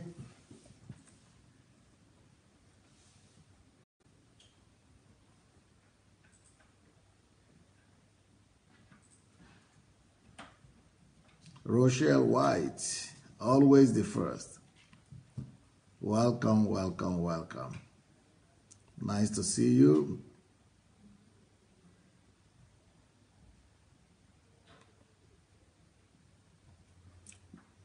Mesonge, welcome. Adiola Disu. Please, as you people are coming on, why don't you go and share the message immediately? Let's be sharing the message immediately as you're coming in. Fumi Adewusi, welcome. Thoughtful writer, welcome. Laoluo Laoye. Cecile Caris. Shinwe Ananaba. welcome. Abimbola, welcome. Anastasia McDonald is there. I've not seen her for some time. Bobo, wow, South Africa. It's been a while. How are you, Bobo? Ravele, Muiwa, welcome. We are just finishing here the youth HMT, so I'm back in my regular place. Jegede, welcome. Amime, Williams, Ilo, Stella, Nuhu. Welcome, welcome. Anne-Marie. So we just had a wonderful, wonderful teenage HMT. We had Professor Chris Imafidon. He couldn't come, but he actually joined by Facebook. So he opened the eyes of the parents and the children alike. And everybody was very, very excited about this HMT and for children. And you should have listened to some of the thoughts from children and some of the ideas and some of their contributions. The first day, maybe they were a little bit restrained, but towards the end, this was a wonderful HMT and people contributed and things really went out great. Things really went out much more than we could imagine. So thank God for that. Thank God for Pastor Chris also spoke to them. Thank God for all the people who spoke, especially Professor Imafidon, and beautiful job, beautiful work. Okay, here we are. We continue to talk about the truth today. And what we have been talking about this week is why do people reject the truth? And that's exactly what we're talking about. Okay, the earlier program that we're just talking to the girls about it, that's why people reject the truth. People reject the truth for different reasons. Because they don't like the source of the truth. That's exactly what we saw demonstrated today. So they don't like the way the truth is dressed or the source of truth is dressed, then they reject the truth. So there are a lot of reasons why people reject the truth. Let me remind you again why people reject the truth. Number one, people reject the truth because it is contrary to what an authority figure has taught them. People would normally listen to what the authority figure in their life has told them. So it doesn't matter if the thing that the authority figure told them is a lie, but as long as they respect that person, they don't want to go against that person. They are no more interested. They don't even care for the truth anymore, as long as it is against or contrary to what they have been taught by somebody they respect or they love. So, but that is why we say we shouldn't be like that. We should be different. We should rather be more interested in researching for truth. We should rather be interested in finding out the truth, rather than just believing the truth because it is coming from someone that we so much respect. So then that was the first one. Then I did another one on the second part of that. I called it authority is good. That is good to follow authority. But if the authority is not speaking the truth, or whatever this person is telling you or teaching you is not in conjunction with truth, it's better to go for the truth. So I call that message, authority is good, but credibility is better. So credibility is what is based on truth. That should always be chosen above authority figure or what authority figures say. So, so credibility, authority is good, but credibility is better. So that is another one that we did on this series. Then then the other one I did is called why, another reason why people reject the truth, why people don't believe the truth. They don't believe the truth because it's contrary to their belief system. So if the belief system, just today, I was not here this evening, but I'm going to use it because it's a good example. I don't know if some of you were there or not, but for those of you who are there, this is illustrative example right here. Some of the thing is, if the truth is contrary to the belief system of people, even though their belief system is not the truth, they will reject the truth. And we will lose them, not because we are not speaking the truth, but because their belief system does not allow them. So, for example, a lot of churches have spent ages preaching on how women should dress. What was their problem? In fact, I did a video where I said, it's not my business, and it's not even the business of a husband to be telling the wife what to wear or the length of the dress.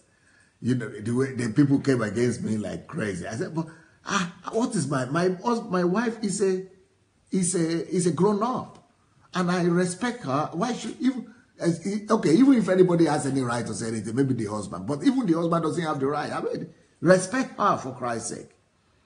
But if I'm a pastor, the more so, I don't have the right to put my nose in the life of any other woman and be telling them what to wear or not to wear. You know, that is not my business. I must preach the gospel. So today we had a big fight. I mean, that's what I heard because I was looking at the comments. I saw there was a big fight on my platform today because Julie was wearing something with summer because it's so hot here today. You can't believe it. Even the way I'm sitting here, it's so hot and what do you call it? Stormy, not stuffy. What do you call it? No, humid. Yeah, high humid. Now I spoke to Julie for the people who want to know why is you Pastor Sunday. Some people say they are bringing they are discrediting my Facebook. But let me tell you what happened. Actually, what happened was that, what happened was that Julie went out to town, and she just went because it's so hot, so she dressed in a more comfortable way for her. So as soon as she came back from town, it was time for the program. I suppose so.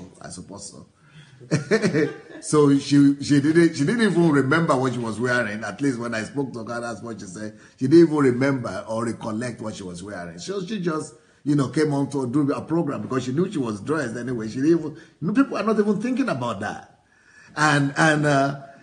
But she only began to think about it and remember when all the attacks started coming. She thought she was okay. So I just want people who are condemning and who are using that to judge her to just know that it happens. Sometimes you are not even, you think you are okay, you're not even thinking further what somebody else is thinking over there. Because you are a woman, she's not thinking about you men. Why should you be thinking about men? She's a woman, she's a human being.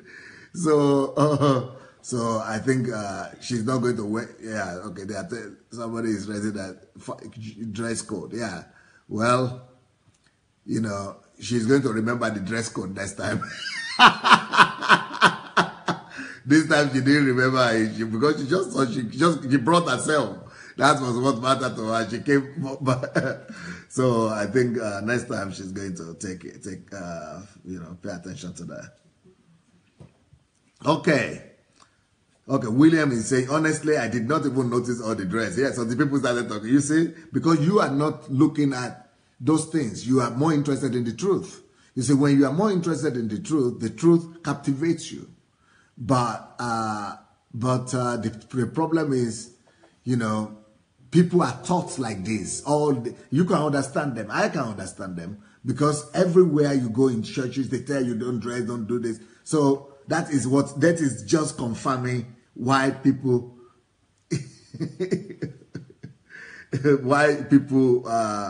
why people reject the truth. So this is just a fact. Either we like it or we don't like it. It's one of the principles we are teaching this way. So this is a practical lesson in what we are teaching this way. The truth will, if the truth is contrary to people's belief system, they will reject it. So and we don't want people to reject the truth. At least from our side, we should try and do everything possible for us not to be the reason why people will reject the truth.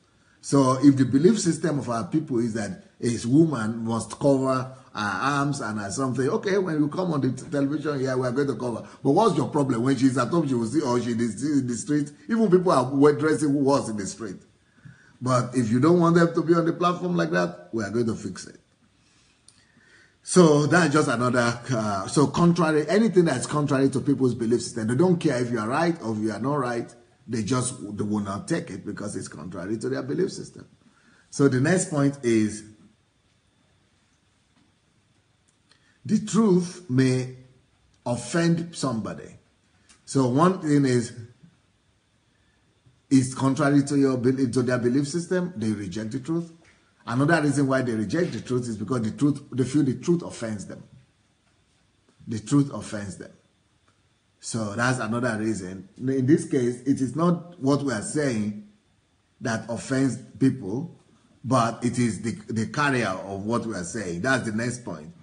Another reason why people will reject the truth is because they don't like the source of the truth. So if they don't like the way the source of the truth is dressed, they will reject it.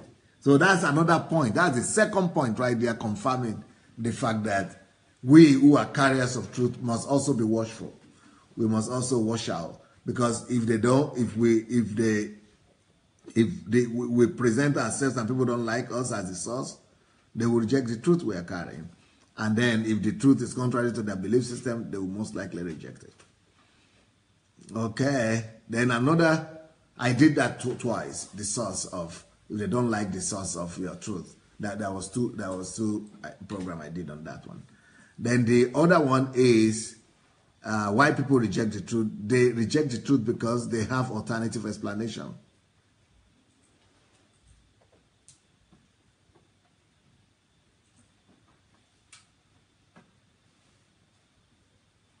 Okay. Pastor Chris Ogedegbe is defending the girls here. She's saying also the youth were supposed to come for that program, but they were so tired. So maybe Mayowa got Julie to fit in even before she changed.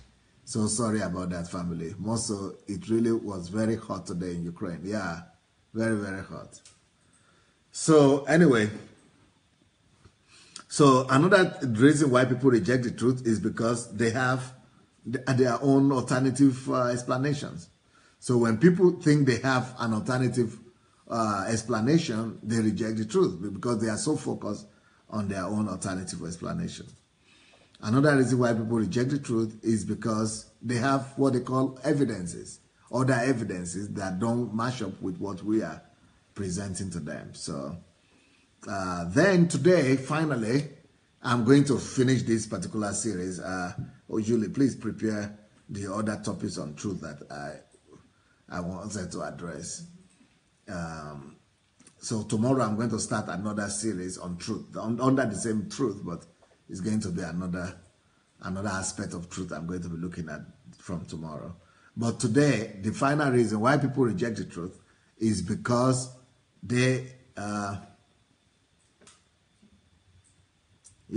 fear the truth. Could it be possible that people will fear the truth? Could it be possible that people will reject the truth because they fear it? Definitely yes, because, for example, I even know people who have talked to me. I mean, people have called me and say, oh, we listened to one or two of your messages. I said, okay. So then they said, let's talk. We'd like to seek advice from you. So this particular person was saying, okay, after listening, I see that everything we are doing in our church is just against the Bible and against what you are teaching and against God's standard. So, but I'm ready to even begin to talk about it, but I can't. I said, why? Because you said it's the truth what I'm saying, and and what you are practicing in your church is against it. He said, yeah, but I'm afraid. I'm afraid that if I begin to talk about it right now, I will lose my job. I will lose my salary. Because I am working under the church. And the church is supporting me. So I just can't. Because I have to think about my children, I have to think about my wife, I have to think about my home. I'm even from another state. I will not even be able to pay for my rent. So now, if that is me, I would have just taken the decision and allowed God to fight for me, or allow God to defend me, and I will just do what I need to do and have faith in God. But everybody, the whole world is not me, right?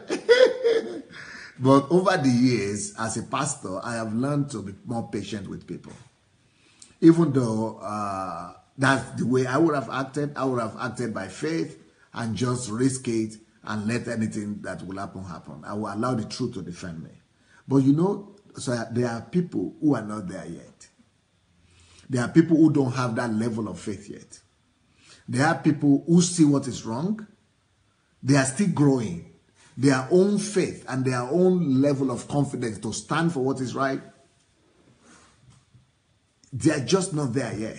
I don't know how to say that. I think you people understand what I'm saying. You know, they understand that it's wrong, but for him to now begin to resign or go against the authority and know that there is no place to take his family, for a lot of people, that's a tough call. For a lot of people, for him to know that he might be outside the street tomorrow and he doesn't know where the money is coming from, it's just something too much. So that kind of person, because what I will tell them normally is that, you know what, take your time. Right now, since your faith is, because the Bible says that anything that you do without faith, it is also a sin. So why should you go, even though you know the truth now, and you don't, but you don't believe that God will provide or the truth will fight for you, because you just don't know where your next bread will be coming from. So why should you go and do something when you are still afraid and you are doubting? Like, for example, the three sons of Israel, you want to call them, Shadrach, Meshach, and Abednego. You know, when they were about to be thrown into that fire, they had faith for it. They were saying, you know, O king, we are ready to go into the fire. Even if we are going to perish, let us perish. You see that kind of, their faith was ready. They had faith in the fact that God is going to rescue them. But if you don't have that faith, and you are saying, you don't, even rescue will not come. Even God's rescue will not come, because God acts by faith. So there are people, you know, let's just face it. There are a lot of people who are rejecting the truth or who will not accept the truth. Even there are some people who accept the truth, but still will not receive it, even though they accept in their head, but they do not receive it or practice it because they are afraid of the consequences. So this guy actually had a lot of ideas that he was ready to bring to the table. But I just told him, you know what? You know, let it be until you have the faith for it, until you have the confidence, until the time comes. You keep on listening to the message of Pastor Sunday, especially the plague of silence.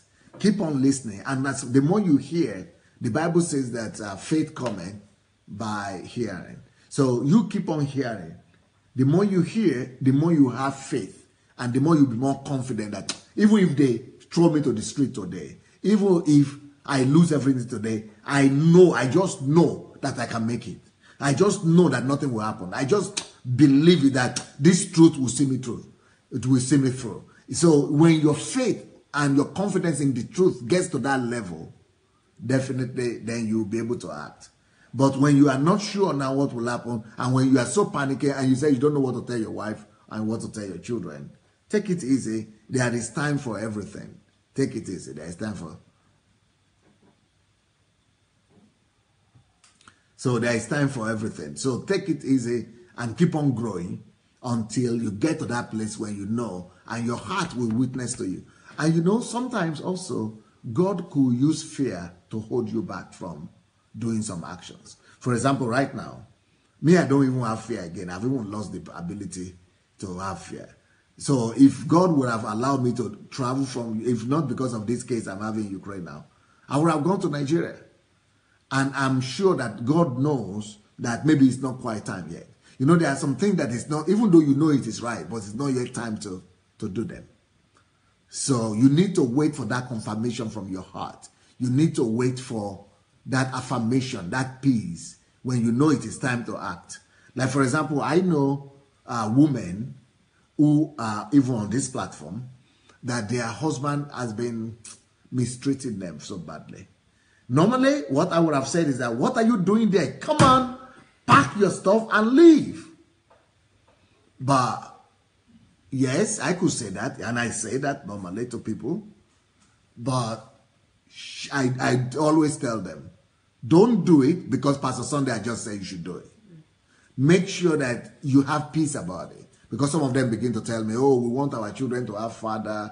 Well, we're afraid that we don't want them to grow up in a situation where they don't have a father. We want them to have. So once you are still having that fear that, father or no father, okay, keep on growing. Don't worry.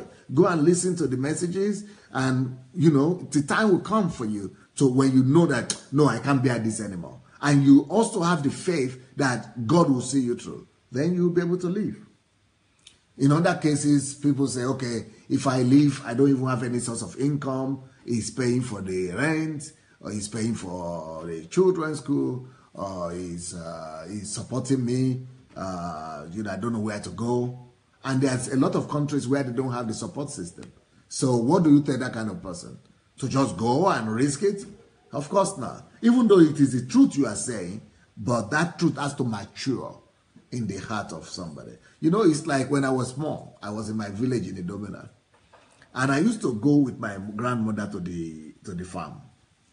And my grandmother used to sow plant stuff. Especially, she used to plant, different things. Guava, yam, cocoyam, they used to call it, and cassava, and all things like this. And it used to grow between each time. By the time we come back the next week or 2 weeks, each time we go back the next time, it's already growing. So I'm always saying, this thing is interesting though. We just put stick like this, just this tuber in the ground, and I'm seeing leaves now come out. And the same thing with corn, what they call maize, what they call corn. The same thing with corn. So one day I just said, oh, this thing is not difficult now. I didn't know there are rules. I saw the truth work, because each time my grandmother put that thing there, and I used to be with her, put the corn in the soil, and after some time she comes back, the corn is already becoming tree. So I said, okay, me, I'm also a grown-up farmer now. So I didn't go to the big farm where we used to go. I just went to behind our house. I said, why don't you go farm? Now I'll just do my own here. And then go to school and brag to my schoolmates that I also planted a maize, and the thing grew. So I wanted to, do that. So I went and put it there. But that second day, at 5 o'clock in the morning, normally even at 7, I don't wake up. But this time, because I planted it the evening before, so this time I woke up 5 o'clock in the morning to go and check the thing. Good. I removed the dust of the earth, the dirt. I removed it, and I saw the thing is still lying there. Nothing is growing at all. So I covered it back and went to school. After school, all my friends didn't know why I was rushing home. I was rushing home to check on my maize, Joe.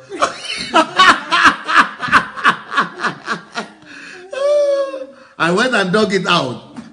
By the time I did that thing for 2 weeks and 3 weeks, the thing was dead. Nothing happened. That is what happens with truth. Sometimes you need to allow the truth to just ripe and to mature. Big time farmer. I killed the thing. The thing never grew. Nothing came out. I thought it was a miracle my mother was doing. I didn't know there are some rules and laws behind it. So the same thing with the truth. So sometimes you allow the truth to mature. The same thing with these people who are coming to say, dress normally, we shouldn't shut them down and say, okay, it's your problem. Let the truth mature in them first. Let the truth take over them before, so if they are getting confused about the way you dress, and why don't you dress properly?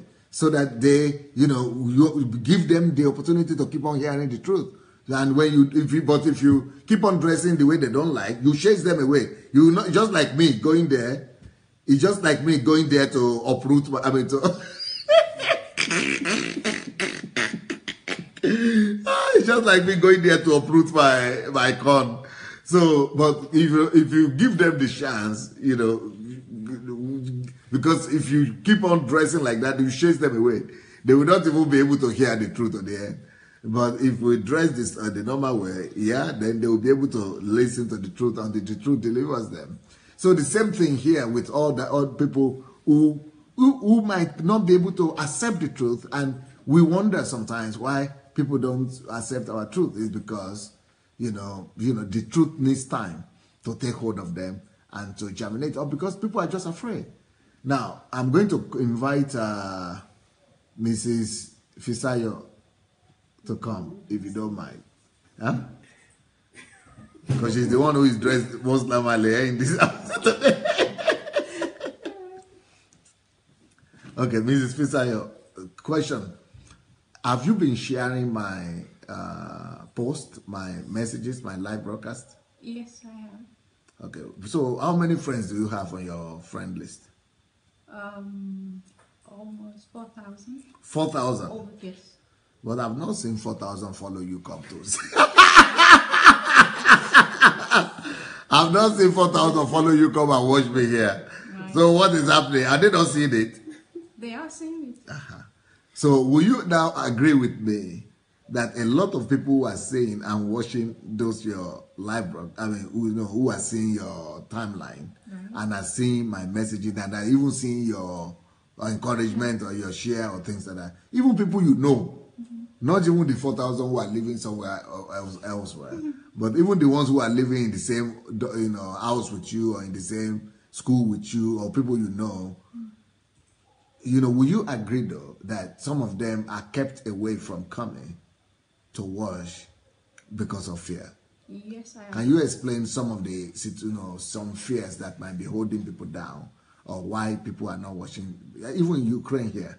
And so is that factor a solid one, that fear really keeps people away? Can you tell us a little bit about that? Yes. Good evening, everyone. Fisayo, as Pastor have said, truly fear really keeps people away from coming to listen to the truth, and the next step is to accept the truth. Even though the truth is the truth. Is the truth. But still they will not come. They will not come. To listen. To listen. And if they listen, they'll keep it to themselves and not share it. So there are different levels. Some will still have the conscience to actually stop and listen. After listening, they will be convicted and keep it to themselves. And some, after listening, they will share it with someone else, their friends, their neighbor, even their fellow Christian brothers. Why don't you start with those people who will not even come to listen? Because you said you have 4,000. Oh, yes. So what would you say? Where is the fear factor playing? Who would not come at all to listen? Okay. First is people like to hold on to what they already know. They are afraid of losing what they already have. So then, for example, they're already in a church that have the doctrine, and they've been taught for several years of how it is to be a Christian and how to serve God. So they've believed this as the ultimate truth. So they're even afraid of listening to another one, to a contrary opinion. Yes. And some, not that they are afraid, but they've been told that anything outside their church is not complete. So that they've been deceived that here is what the best you can get. So don't bother listening to any other person. And they will even, some would want, some people specifically, don't listen to Dr. Sunday Adelaide. Why? Why? Because those people wanting them, especially their leaders or pastors, don't want them to be exposed to truth or information that will question what they've been feeding them for years. Because normally, when you listen to something that is contrary from what they've been giving you for years, you will come back and say, I heard this, explain. Perhaps the pastor cannot even face the truth you're giving out. So would not want church members to listen to that truth. So he will not come back and ask the pastor question. But pastor, I listened to so and so. What can you say? So it's better to prevent them beforehand, not to listen at all. So they won't even come back with questions or as usual in churches in Nigeria, you are not even allowed to question. You dare not. So why should you listen and come back with questions? So they will rather prevent and tell different strategy. You'll be best fed here. Don't listen to another person. If you go and listen to another person, they will not allow you to receive the truth we are giving you here. They will dilute the truth. I mean, are there people that you have personally invited that would not even consider hearing the truth or receiving the truth because of some of those phrases? Yes. Can you tell us some a few of my instances? Colleagues, okay, for example, maybe a few of my colleagues, while I graduated a few months back, and a few of my colleagues I've invited, but some will come once. But that truth is heavy and it's challenging everything they've heard all their life, especially about God, Christianity, and even life and church. So they will just run and not come back because they feel unsafe. Because whenever they want to go out back to their church to share that truth, they will receive they will be isolated. They will make them feel like you are now becoming disloyal to what we're teaching you here. So to portray that they are the loyal Christian and followers of their pastor, they would not even tell. They will just shut up and not go back again. But some still have the free heart to actually go and keep listening and listening. And with time, they will say, I can't take it any longer. They will just shut down and not go back. And not even come to listen to what I'm sharing or to read or anything again. Some is one, some is over and over, but they get depressed and will not come back. But some is just one. Some will not even come at all because before I even invite them, they've been told in their church, don't listen to anyone who would give you so and so person's book. And some will be specific. Pastor Sunday's book, Pastor Sunday's message. If you see it on Facebook, just scroll back. Don't get his book and all of those nonsense. So I've had a couple of such experience, and so it means that worried. It is the leaders you are okay. Go ahead. Yeah, that was why I came. If you remember, like a few months ago, I asked you this question: that Pastor, what if I have this situation at hand? And you told me that people operate at different level of faith. That I should I should not impose my truth on anyone. I should let their faith mature enough to hold on to that truth and be convicted by it personally so that they can stand on their own with that truth. So that was when I learned, okay, I dare not impose it on anyone, but I will share with the love you can encourage, but it's still the person's choice to either listen or come back to listen again and keep following. So like you said, we don't impose our truth on people. So the way you are saying it, it's like even the fear is coming from the leaders more. Yeah, because it's so sad that today most churches, how people are suppressed is true fear.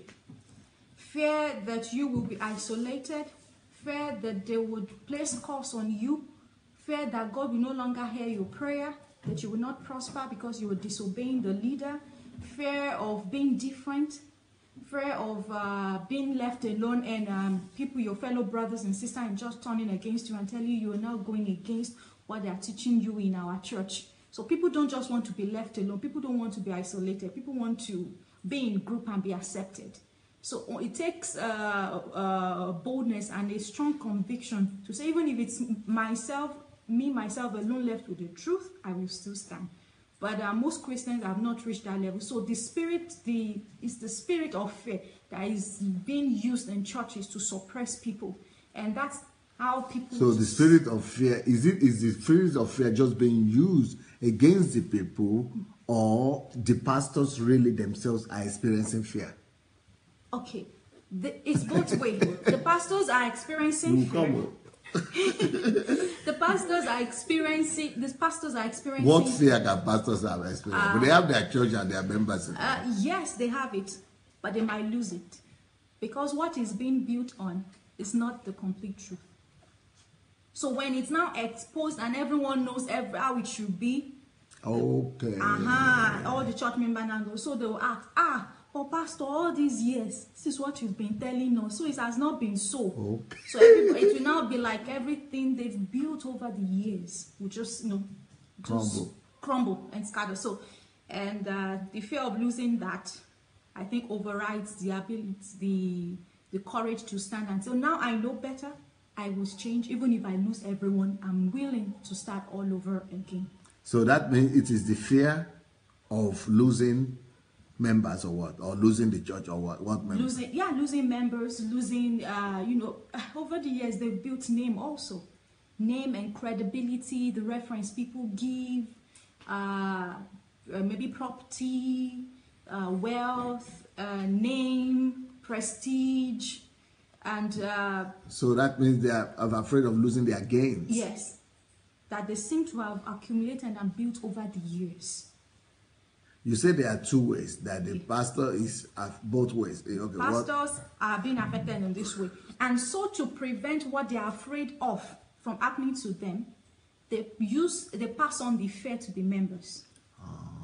How? They make the members feel threatened that they will not get what they actually came to church for if they leave the church. They will not receive their miracles. Yes, and most people are in church, especially in Africa, for miracles. So if you go against the man of God that will pray down the miracle for you, you won't get that miracle. So why come to church in the first place? So everybody's, I'm coming to church for this miracle. So, so I can get it, I better remain loyal and not branch.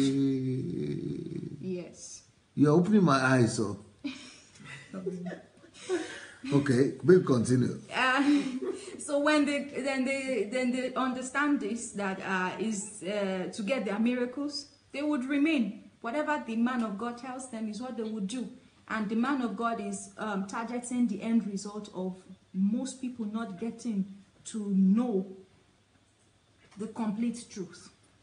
But Mrs. Fisher, what you are saying though, that means that the standard of behavior and the standard for decision making for people is not truth then. It's more gain. Is that what you're trying to tell me? Yes, it's selfish and egocentric. Yes. And you are not even afraid of saying it? Because it's the truth. We all know it. That's why anywhere people are promised miracles, crowds will flood there. It's very obvious. It's being selfish and egocentric. So if you want everyone in Nigeria, no one serves God. No, let me say no, I retrieve my statement. Most people serve God not because they love God. Most people will not say what you said at the beginning of this teaching. Even if God, like the Meshach, Shadrach, and Abednego will say, even God will not save us, we will still not deny him. So if God will not give me that miracle, that prosperity, because they are acting by the truth. And the truth is that we will not bow down to another of God. No. That is the truth. It's conditional in African setting. It's relative. It's relative. Yeah, maybe relative. No, but what you are saying is that most people actually will take the decision to remain in that church. Yes. Even though they know that what you are sharing is the truth. Yes. Because why they are in the first place is what. But how can you know that the truth is somewhere else? But that's somewhere. And you go the opposite direction. Because that's somewhere else, they've not seen the instant gratification. No proof yet to hold on to. So they rather hold on to what they think as a proof that. So it is just at the end of the day gain. Gain. What I can hold on to, yes. Yes. Paul, come, what do you want to say to that? Well, I just feel like it sounds somewhat familiar. I think it's not only in an African setting that these truths apply, but in the post-Soviet setting too. And I wasn't here while the Soviet Union was here and while it was falling apart, but I just hear some people say things, and it sounds kind of similar to this.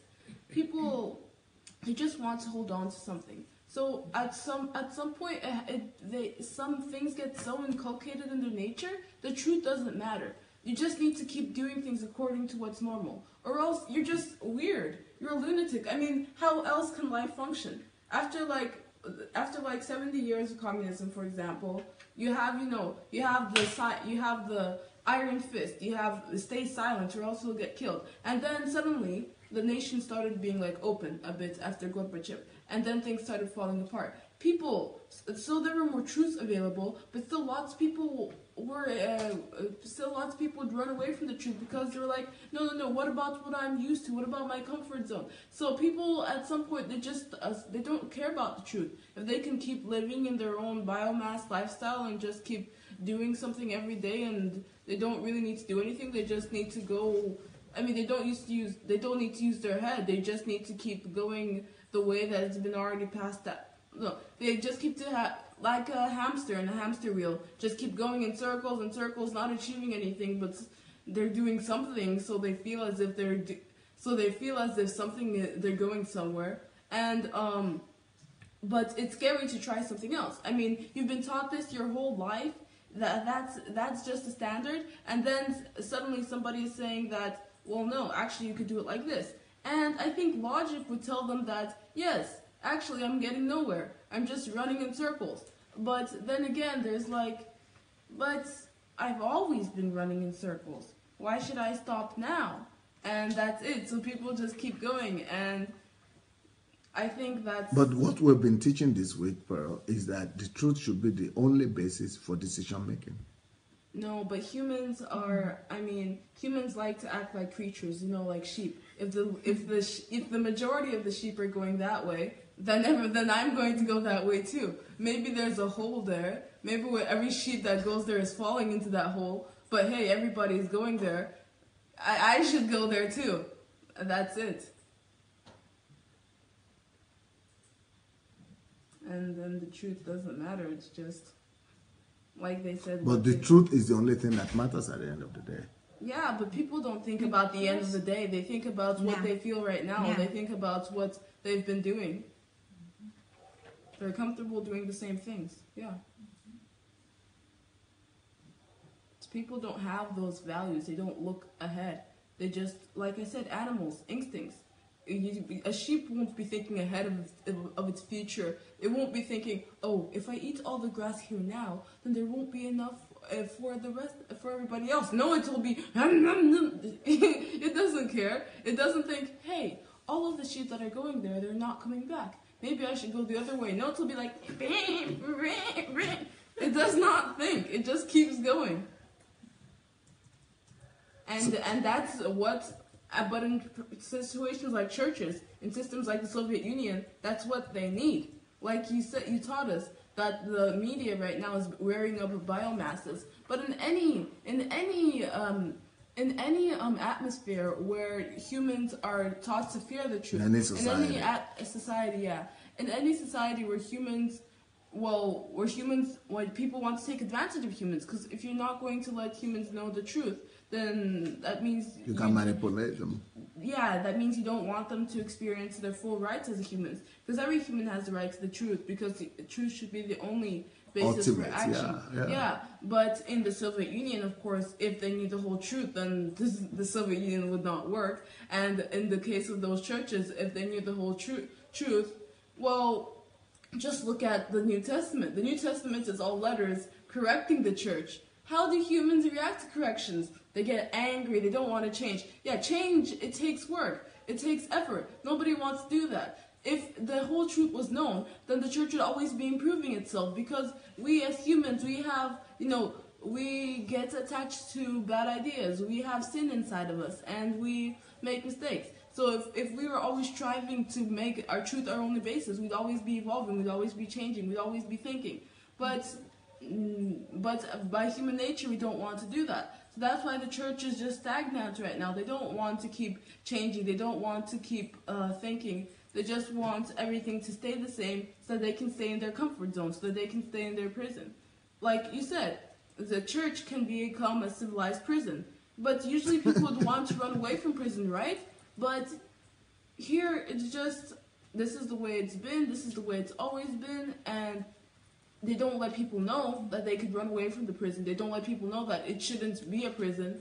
They just pressure people, whether it's seriously oppressing them, or it's just underlyingly telling them messages, making them feel like if they said something wrong in church, then, kind of speaking in a more condescending tone to them. Just those things, how they can really affect the person. Yeah. So, yeah. People, they aren't thinking about future. Even, it's Jesus said it would happen in the Bible, but even Christians, even men of God, they aren't thinking of the things of the kingdom. They don't have their affections set on the kingdom. Again, just like every human being, you get stuck on physical things, you get stuck on the deceptions of the world, except that these people, they aren't getting the stones out of their hearts. the heart is completely clogged up with thorns, and they're just being hypocrites and playing a game, because as long as they feel physical pleasure, they think that they're the ones benefiting. Amazing. Thank you so much. But let me ask you this. The point I'm making this time is that people fear the truth. Why should people fear the truth itself? Well, because the truth demands the truth comes with several demands, and humans, like, we need to submit to the truth. Yes. And we need to make the truth our superior. Yes.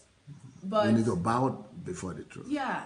And then that's the hardest thing. Humans, they all bow before something, but they don't, like, acknowledge it. Or if they think, and even in churches, people say, bow before me, but humans don't bow before them just because humans feel so good bowing before the pastor. They bow before him because they've been manipulated somehow, or because they're waiting for a miracle. And it's the same thing with the because truth. they have a gain. Yes. By the way, if you are watching this program and you are yet to share the link, please, let's go and share the message. Let's go and share the link. Look for the share button. It's under your video. There must be a button somewhere there to share. Please feel free to go and share the message. Please go and share it and spread the word. Yes, please. And we need to bow to the truth because it is the truth, because it's the only right way. Yeah. Because it's the only way you can actually bring fruit, and it's the only way that you can actually become the person that you need to.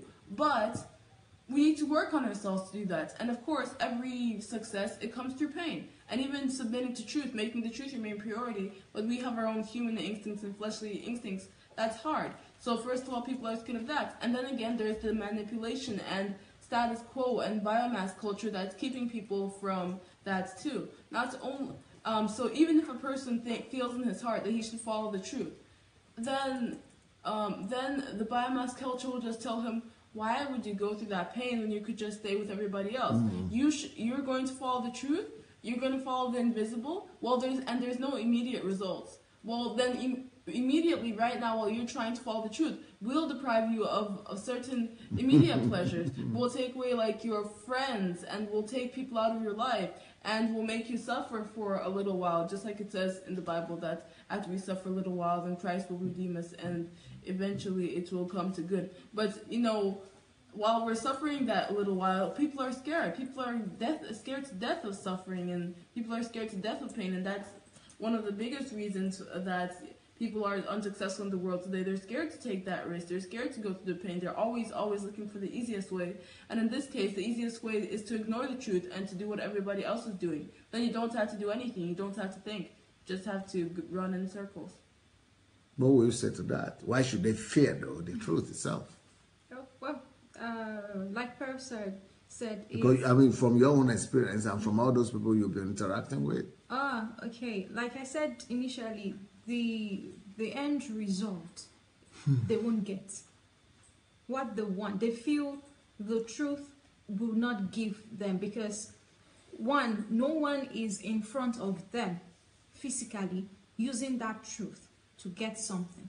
What they see physically, and most people tend towards what they can perceive through the five senses. They can hear it, they can see it, they can feel it. So it's not about end result that you can see with faith, because anyone that will accept truth must have faith. So the faith in the invisible. In the invisible. Yes. So most people, most Christians are not having faith in the invisible. They're only satisfied with what the five senses can give. So they think right now the five senses is given what this person is teaching me. So I go with that. So even if the truth, even though that is not truth, but when the truth comes and you are supposed to have faith in that truth to get things from the invisible, they won't do that. It's too challenging, and it seems unreal. To them, it's like a risk that cannot be secured. So they will go with what they see physically. That is what is secure to them. And it's about the end result, the miracle result, what they want to get. And also, standing with the truth is it's hard work. It's hard work. There's no short corners, and most people are not ready for that hard work. And okay, Yeah, and that. And that is why we keep waiting on God to do the work part. Okay, yes. You want to say something? No, okay. In my note here, one of the thoughts that I wanted to pass across is this. Sometimes people don't have the patience. People will not have the patience to examine the evidence of the truth because they are afraid that in case that becomes the truth, then they are thinking, what would the consequences be? In case I examine it or I listen to it, and then the thing happens to be the truth.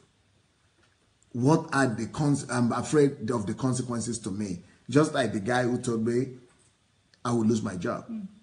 The church will not pay for my house or for my children or all that.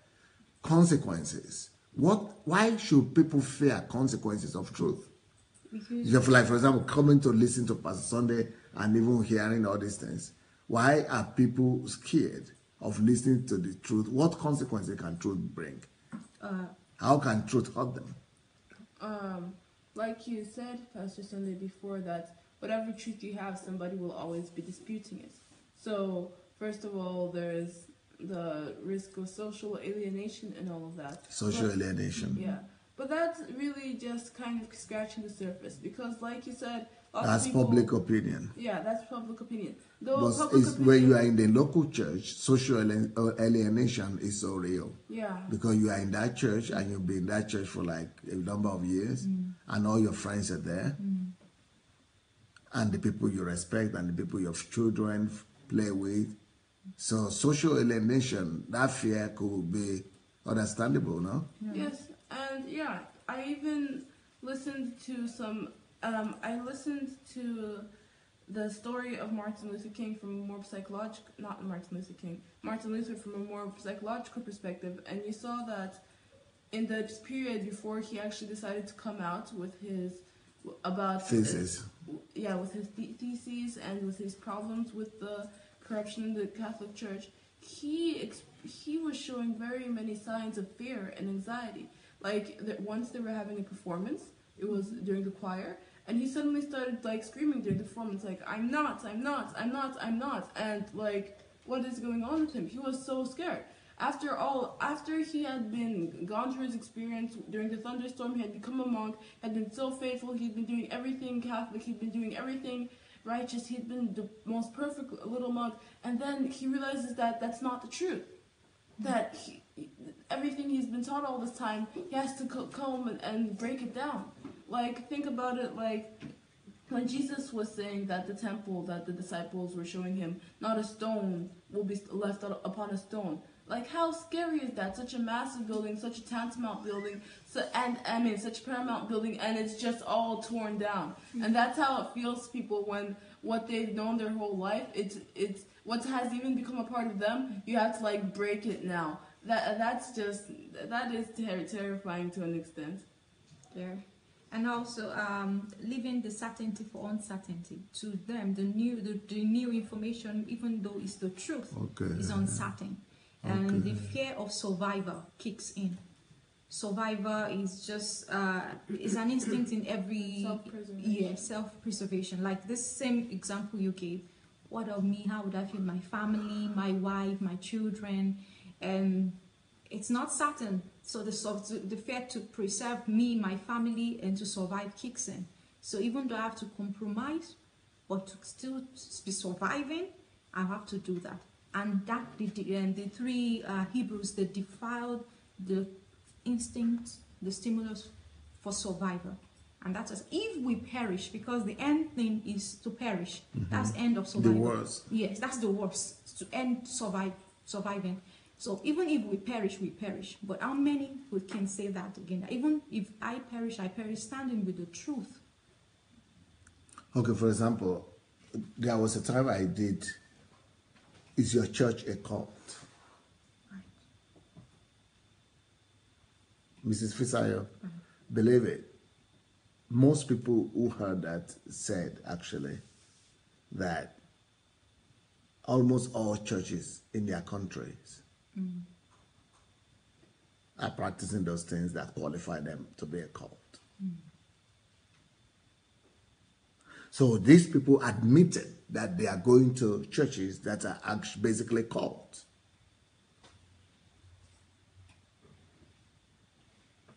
Do you think they stopped? They won't. Okay, why not? It's scary to take the first step. Like she said, leaving the certainty for uncertainty. But when something is wrong, it needs to be fixed.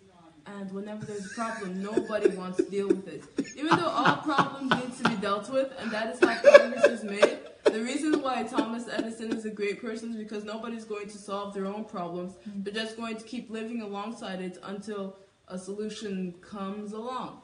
And then it is, because with first of all, problem is a problem. It's an unpleasant thing. And you just kind of want to ignore it instead of facing it head on. Then again, you don't just get rid of a problem by acknowledging it. No, you have to think and you have to put effort in, and it's hard. And like people said, it's what you've always been doing. It's just automated, and you don't want to change it because it's easy that way, and because there's just many different factors. It's not just easily shaken off. It's not just easily broken off. It takes effort. It takes risks. And nobody wants to take risk. Everybody wants to keep everything safe and familiar and comfortable. You know, it's still somehow difficult for me, Fisayo, that you know, now you have the evidence that you are involved with something really negative, bad, evil. It's a cult. Yes. Because... And you are not able to take a decision. It's difficult for you because you are in a level that you don't live anymore for this earth, for this world. You see beyond. That's for me. Yes. So what about normal people? No, they don't see beyond that. That's why to preserve self and to survive kicks in, and just to be certain that I will preserve myself and my family is a must and is priority, even though I will go with the falsehood. Yeah, people don't see beyond. I mean, you could say this situation, you could duplicate it in many ways. For example, you said that these people, they know that they're involved with something dangerous and bad, and that they should cut relations with it as soon as possible.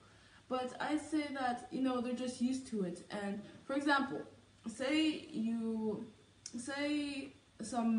were living somewhere and you had your normal life. And then one day somebody came and told you that, hey, you know, there's a big problem with the meat industry here. So whenever you eat meat, you're actually eating all these germs. And eventually it will lead to something really, really bad in your body.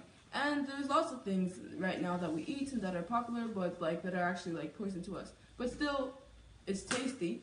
You can't see what's inside your body. So you're just going to keep eating it and eating it because, you know, this is what I grew up with and all of that. And it's fine. But then when you actually get sick, that's when it's, while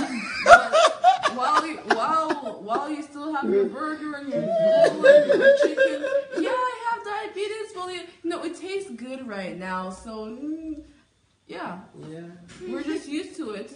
And we don't want to go through the temporary pain in order to treat the virus, to get to the root. We just rather take a painkiller once or something, or just ignore the disease in general.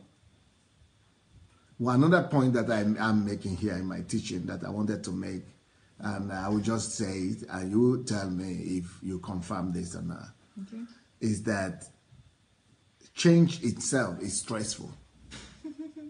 Do you agree with that? Yeah, that's just a human reaction. That change, the process of change by itself, on its own, is a stressful process. Maybe people just don't want to go through the stress. Yeah, that's another thing, because it will mean to crumble and crash what I have built on a wrong foundation and start all over. So that will cause pain and stress. And people don't want to go through that. Yeah. Even though in the end what they think is secured is falsehood and it's not truly secured. but they will keep it so far. It's what I have now, and I'll hold on to it. So I don't want to go to the straight of starting all over again, because that would just cause me pain and stress. And it's in the human nature that to avoid stress. And naturally, yes. Yeah. And to avoid pain and stress, because we love comfort. Yeah. Everybody tends towards, or most people tend towards comfort zone. And that is why majority are in the level of biomass. Nobody likes to take risks, not even any risk. I mean, like, just look at what happens when you go out to eat, for example. There's always the thing. Either you eat something completely new and maybe it will taste horrible, or you just eat what you usually eat and you get pleasure without having to think about it. I mean, that's not... Is that why people prefer McDonald's? Yeah. I mean, that's not even something like life-changing or something that you have to go through so much stress over. But still, it's a habit. I mean, of course, there's some people that are always ready to try something new. But then when it comes to something societal, when the whole society is doing something, when your whole life you've been doing something, when it's something that is so inculcated in something, going the new way, that's just, something terrible might happen. Or rather, consequences do await. And, it would be so much easier to just keep going in the same way you've been going. That would be comfortable. That would be not painful. And even if it does lead to pain eventually, well, right now I can't feel that pain. So, they feel like they're smart. But really they're just Okay, another thing I wanted to say, why people fear the truth, is that truth demands for you to re-examine your life or your lifestyle. Yes. And people are afraid to look in the mirror and self-analyze themselves. That's the truth. That's why most people don't want to be alone. Okay, tell me about that. That's why we look for association, we look for a group, we want to belong to this society, this club, this unit, this acceptance and self, it's like it boosts people's ego, so you don't want to be alone. So but being alone is one of the greatest blessings you could do. Most people will actually run away, and that's why people are feeding on social media today. People are running away from facing themselves. So they look for escape route to share with people. That's why social media like Instagram, where it's a world virtual, it's on real world, but people live there. Facebook and Instagram and Twitter and a lot of these hangout groups. People don't want to be alone, because when you're alone, yourself is revealed to you. And most people don't want that. Yeah. So they look for escape route to run away from themselves and just stay with. Because that's what truth makes you do, because to look in the mirror. Yeah, look into the mirror and self-examine yourself. Yes, people have weaknesses and they don't want to deal with them. They'd rather just go and have somebody they just want to get validation from other people so that they can feel like they don't really have that many weaknesses, or that they can live without dealing with their weaknesses. And the truth is that every single person has to deal with their weaknesses if they want to fulfill the purpose that God created them for, but still it's really hard. I can even see myself in that. Hearing the truth for me, like, sometimes you'll just like hear voices in your head just because of your pride, or just because something in you knows that because of this truth you'll have to change and you don't want to. It's just hard. Humans just have really low pain tolerance. In summary, that's just the whole thing. There's an eventual result, but while we don't have it, and while we have the pain instead, that's just really, really hard for us. But there is nothing you can do against the truth, only for the truth. But we're still running away. You can never win. Still, we've run away from the truth once, and we think we are safe. Yes, it's we think we're safe from the pain. Until the pain of running away kicks in, becomes more. Becomes eternal pain. Become more than the pain of facing it. Then you have to face it. Yes. But people would rather wait till that end time. Then time is wasted. Life is wasted. And a lot of losses have been suffered. Okay, there is another thought that I wrote down here. Truth always demands that you modify your views and your belief system. Right. Could that be another reason why people fear? Yes. To hearing and receiving, accepting the truth. Every person is the center of his own world. I think that everything that they know and everything that they agree with is everything that is known and everything that is right. And then when you discover information that completely changes everything you know, that's not okay. Especially for those in place of authority. All these years you've been declaring what you've been calling the ultimate truth and nothing but the truth. And when another information came that is supposed to supersede what you've been declaring to your followers, seems not to be consistent with what you've been saying, naturally they'll be threatened and they will just not want that. Even Christians are like that, and Christians can even be worse with that because they can think that, okay, first of all, I have things I believe. Second of all, I know God. So that means everything that I think is from God. And everything I think is true and right.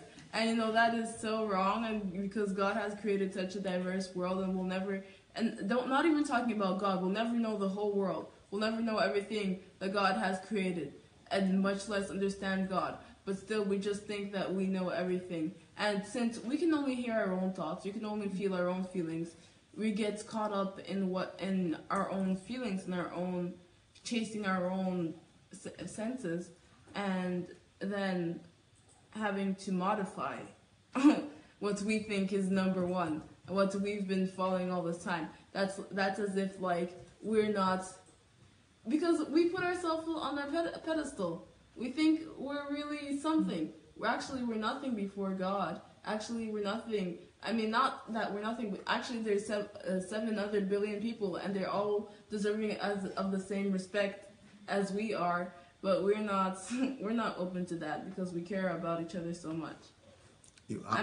Ourselves so much. Okay, so thank you, girls. You've done well.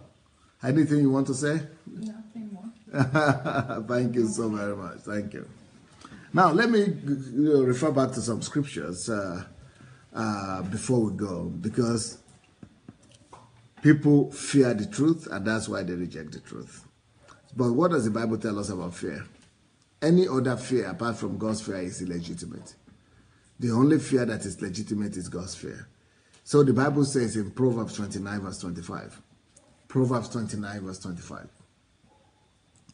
Proverbs 29, 25 says, "The fear of man brings captivity, bondage, and snare." The fear of man brings a snare. That is captivity, bondage. So whenever you are afraid of men or men's system or what men could do to you or against you, you will be in bondage. Because control, that brings control. So, when people know the truth, the only thing to fear really is the truth. And the fear of man is going to put you in bondage. So when you are afraid of what your pastor will say, what the church will say, even though you know the truth, well, you will never be free. But the Bible said that God brought us freedom. And unto freedom he has called us. So if we are called to freedom, you lose that freedom immediately, you begin to fear people. Or you are afraid of people's opinion. So it's better to embrace the truth, which will set you free, because the truth sets free eventually. You shall know the truth, and the truth shall set you free. So the truth will set you free. Why whatever you are fearing, the fear of men and their opinion, will eventually put you in bondage, even though it might look like a temporary relief and a preferred position right now. So the fear of man brings a snare. But whosoever trusts in the Lord, fears in the Lord, is safe. So truth brings safety. And fear of men and men's opinion brings captivity. The fear of God brings safety. So the only legitimate fear to have in life is to fear God. Any other fear is counterproductive. In Hebrews chapter 2, verse 15, This is one of the very same reasons that Jesus went to the cross. He went to the cross to deliver us from such fears. Because it says in Hebrews 2:15, and release those, he went to the cross to die, to release those who through fear of death were all their lives subject to bondage. Fear, bondage. Fear is equal to bondage. Fear of man and fear of death. They put you in bondage. So Jesus went to the cross to break that fear by making us to rely on him and to fear only God. Not fear death, not fear people, but fear God and love the truth. Job confirms that statement and that idea. Job 28 verse 28. It says, and to man is said, behold, the fear of the Lord is wisdom, and to depart from evil is understanding. So it is the fear of God that is the only legitimate thing to do. The only fear that is legitimate, the only fear that is reasonable is the fear of God. The fear of God is wisdom. But any other fear, is bondage. And the fear of God will deliver you from evil. While the fear of men will put you into danger of evil. So to be afraid of truth is counterproductive. Because the truth will come to either vindicate you or to condemn you. The truth will come and speak for itself at the end of the day. And you will not be able to withstand the truth. And nothing will be able to defend you against the truth. The truth will win anyway. You will never win against the truth. The truth will always win. So let us love truth rather than fear truth. And let us abide by that truth.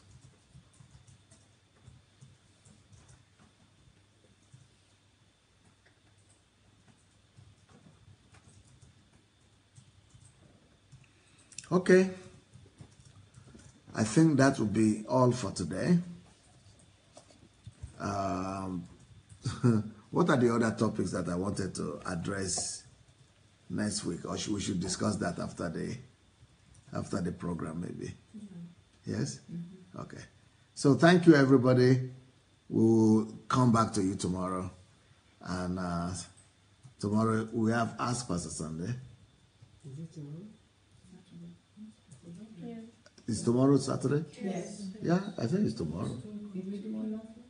The only problem is that we have wedding in this house, so how do we do it? we'll see. I think we did. We did last week. Yeah, it's not last week. It's not this Saturday. It's next week. Because we did last week. Yeah, we did last week. Okay, no problem. But I'll be back tomorrow for one of the programs in the evening. Then we'll do from 5 o'clock Nigerian time, 5 p.m. British time as well, and 12 no American time, Eastern time. We'll be back, and then 7 p.m. Nigerian time, 7 p.m.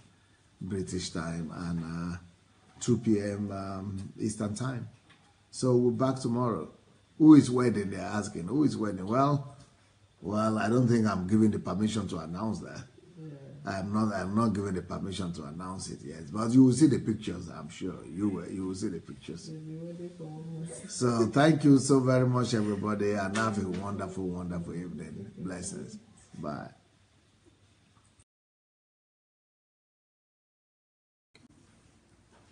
Hello, everybody.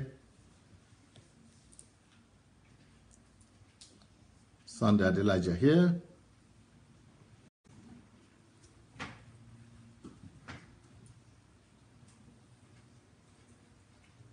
Rochelle White, as usual. Wow, you are as predictable as the moon. Rochelle White, as usual. And the sun. Beautiful.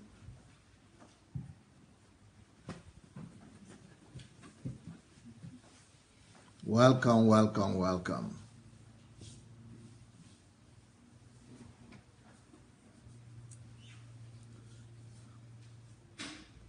As you are coming in, please go and share the video with your friends. Let's invite our friends to come and join us if they want to. Daniel Asenga, how are you today?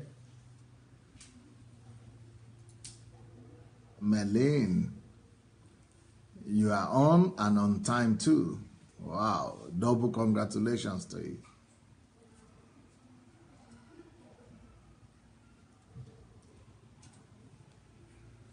Happy to see you, people. Keep on coming and keep on inviting friends.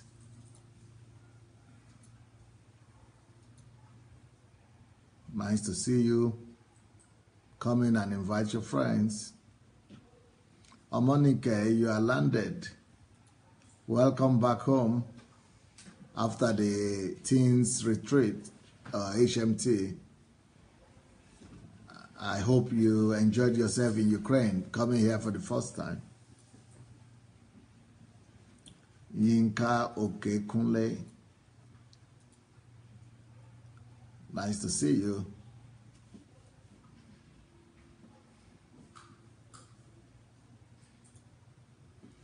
Wow, what a topic we are going to have today. We are going to have some discussion today. It's going to be epic.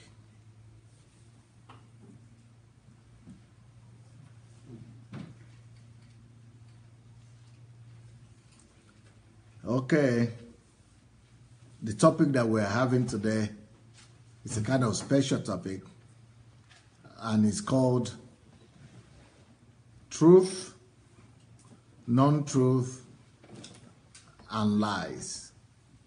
Truth, non-truth, and lies. Today, what I would like us to do is to hold a panel, a discussion panel. So I'm going to invite as many as speak English and are willing to participate in this intellectual dispute to come forward and stand behind me. And I would like to hear your thoughts on the subject matter today. So nobody is willing yet?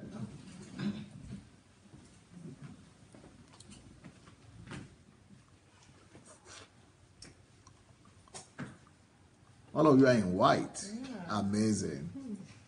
Now, did you just hear the topic? Any one of you would like to repeat, or all of you would like to repeat the topic? Yes, sir. Please. Truth. Louder, please, because your voice was... Truth. Yeah. Non-truths. Lies. Okay. So how can anybody in the world name a speech or discussion like that, or debate like that, or a preaching message like that? What is that all about? Any thoughts coming to your mind when you heard that topic? When I heard, I thought maybe...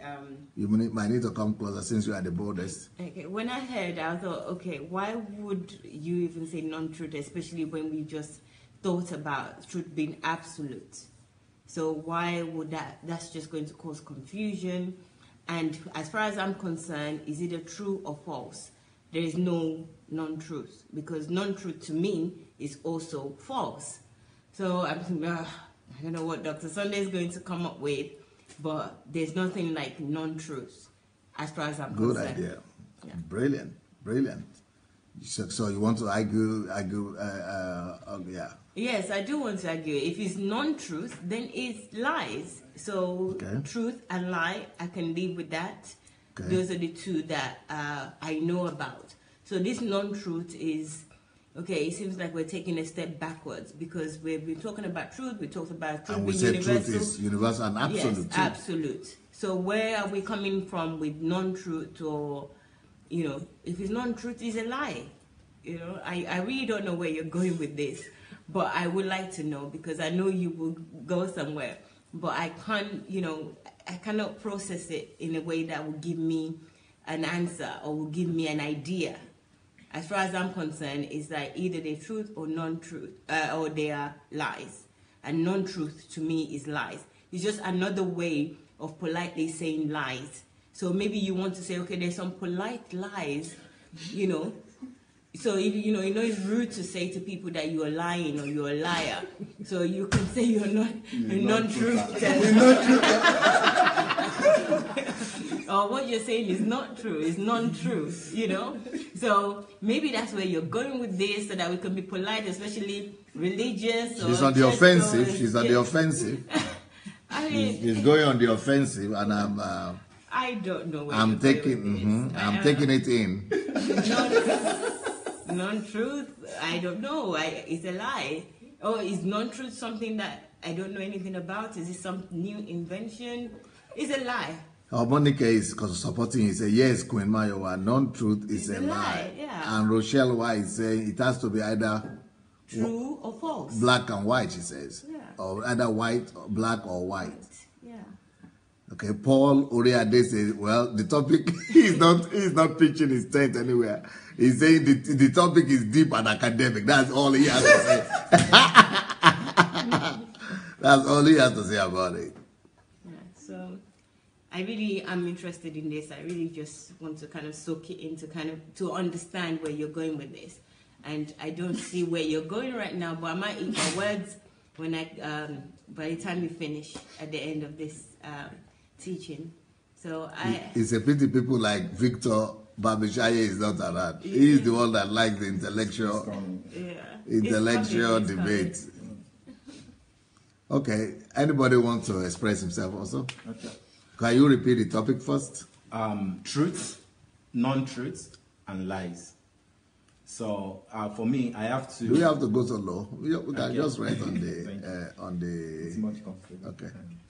So I think I have two reactions to the topic. For me, I've always been praying through the whole series about truth. The pastor will also come to talk about lies. Are you serious? Because now I can deal with truth, but sometimes I know that, or maybe a lot of times I know. That's interesting. Yeah, I know lie does not always come as opposite of truth. I know.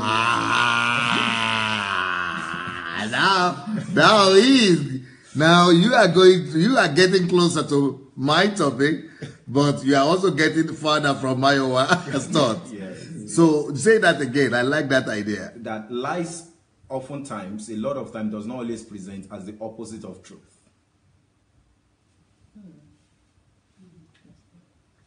It's deep and intellectual. That's what Oriade said. Okay, continue. Yes. You have to argue your point. One of the reasons I said that is that lie can be very bold, lie can be very confrontational, lie can be very substantial, that even the most intelligent among us is carried away. A lot of us, in fact, the most intelligent among us would have gone with lies for a long time before you come to, and that the reason why you are able to get carried away by lie is because lie can be very substantive, lie can be very convincing. Lies can be very, a lot of time when we see lies, you absolutely, And another reason why I also say that is because even a lot of times, sometimes you know that what you are believing is lie, and yet you still go ahead with it. Because lie is a whole body on its own. So I really have been praying that Pastor will come to talk about lies, because I want to understand psychology of lie. I want to understand the whole body about lie. For truth, I know now truth has to be absolute. I know that truth definitely is not subjective. I know, some of these very interesting facts about truth. So when somebody is talking about and is saying, what I'm saying is the truth, I can wait on some of these basics. I can sieve it and know. But lies, I'm not so sure I can do that yet. So concerning this topic, my first reaction is I really want to know what lie is. I want to know the fact that Pastor says truth, lies, non-truth. I think that is to say that lie also has its own body. It has its own structure. So then for non-truth, I will have to agree with Mayo a bit on that. That maybe non-truth, maybe is this situation where people are not on this side and they are not on the other side because just politically correct. So maybe that is non-truth, where we don't want to offend anybody, we don't want to go anybody's horse and all that. So that is my thoughts about it.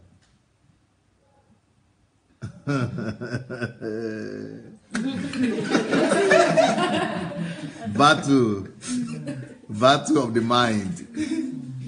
Okay, so what was the topic we are discussing? Today's topic is truths, non-truths, and lies.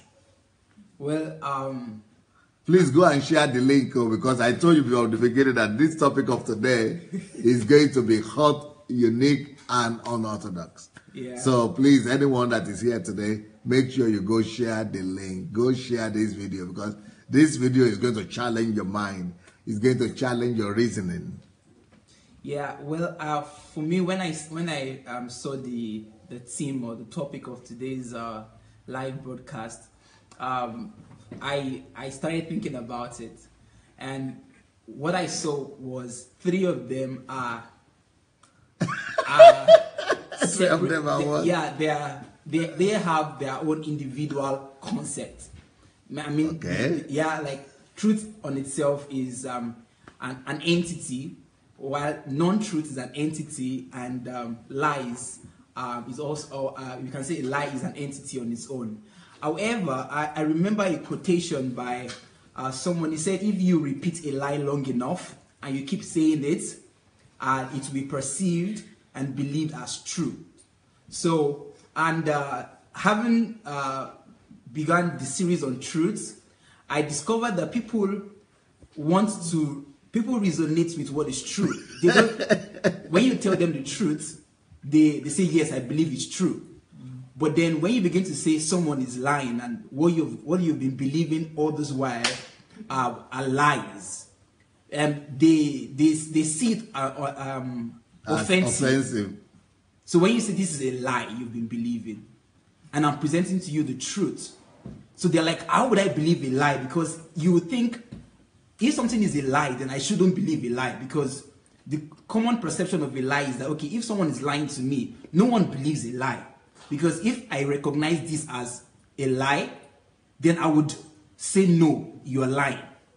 So that comes with the concept of the non-truth. Because I believe you are going to actually break down the 3 entities. Components. Yeah, because if we're talking about deception, where would we classify deception? Would we classify deception as non-truths or lies? That's exactly where we are going. Now you are now you are coming closer. Even while you woke up from where you were come stand there. Even while you woke up. Yeah. Because we need to understand. So do you want to tell me that deception is a lie? Yeah. Okay. Or so why is it that people easily fall for deception but not for lies? Yeah. Yeah, that's the question. That's. So where is deception classified? Yeah, I think I'll classify deception as non-truth. Aha! Yeah. But you are just saying, your friend was just saying he will side with, Success was saying that he will side with Mayowa, that non-truth is just lie. Yes. And Mayowa was saying that, and everybody on the platform was saying the same thing. They were siding with Mayowa, that Mayowa is just, that non-truth is just lie, nothing like non-truth. Yeah. But you are just classifying something now under non-truth. So it means there is a place for non-truth. Yeah. Even Mayowa is coming to join us. Nobody in his right senses will see deception and buy into it. Lies and buy. No, we see deception. Like when you see fake money, if I present to you a real dollar and I give you a fake dollar, a paper dollar, well, you know this is real and this is not real, so you just it's a lie. It's a lie. But if I bring a counterfeit, it is non-truth. It's non-truth. So because the counterfeit looks like the truth, so I can easily sell it to you and you can buy it. And that's the idea of deception. So deception, because like if I want to, like, let's talk about the whole issue of the way I'm looking at this thing, I think at the end of the day, Queen Anastasia, if I got so moved that she might come and join you at the end of the day, at the end of the discussion, though. And the same thing with Queen Fisayo. Yeah. She might got touched and said, "No, me, I want to say something also." The way I'm looking, the way this thing is going, it's like it's not going to leave anybody indifferent, though. Yeah, because I'm talking about the whole deception ish. You sell deception with a trace of truth. Oh. But the intention is not to share the truth. For example, this guy is this guy now is reasoning. I think something is coming over to him. Okay, go ahead. So let's give an example, practical example with the prostitution of tithes and offering. People sell the idea that God definitely is interested, or maybe not interested, but they can bring a scripture that says God loves a cheerful giver. That is not a lie. It's in the Bible. Yeah, it's there. God loves a cheerful giver. This guy is going to get this thing.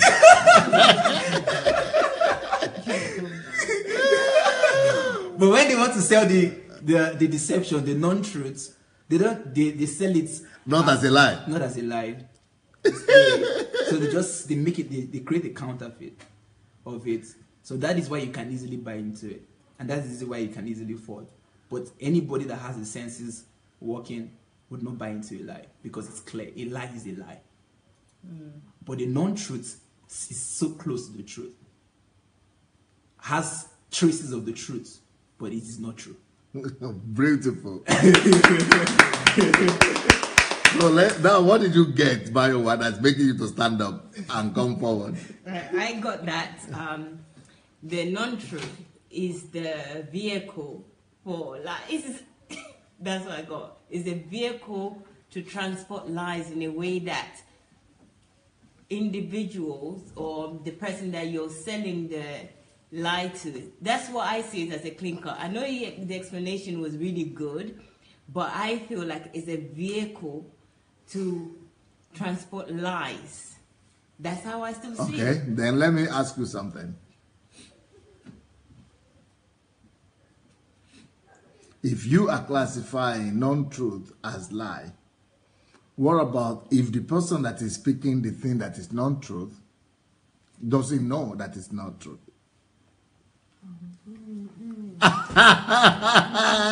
Will you now say he's lying? Or he's telling lie to you as a non-truth? He doesn't have any intention like that. To lie to you. To lie to you or to deceive you. Now Mayowa got to thinking mode. Now you take over from her while she's thinking. Or maybe success wants to take over while she's thinking. Let's go first. Yeah.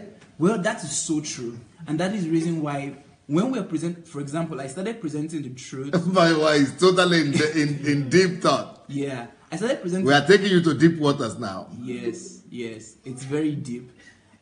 When I started presenting the truth on my Facebook platform, many people perceived it as I'm going against the pastors or going against the whole church, of which I am part of. However, But before then, you had, in your own understanding, presented the truth all along. Yes. But nobody responded. Because what you were presenting was supposed to be the truth, but it didn't become truth until something else was done. Yes. So what you had presented all along, was that truth? That's the question. Even though it was not a lie. Yeah. But why is it that I didn't touch anybody?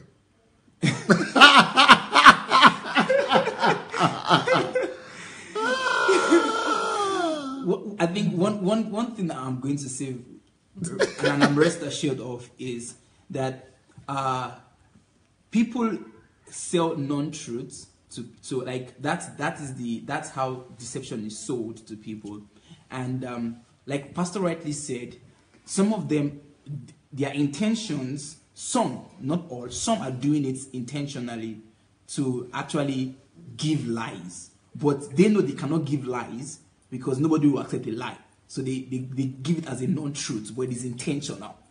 So they are packaging it as an intentional non-truth. But why are you calling it lie? Non-truth has its own place. Yes, okay. But why are you calling it lie? No, what I'm saying is they won't outrightly lie to you. Like give a lie.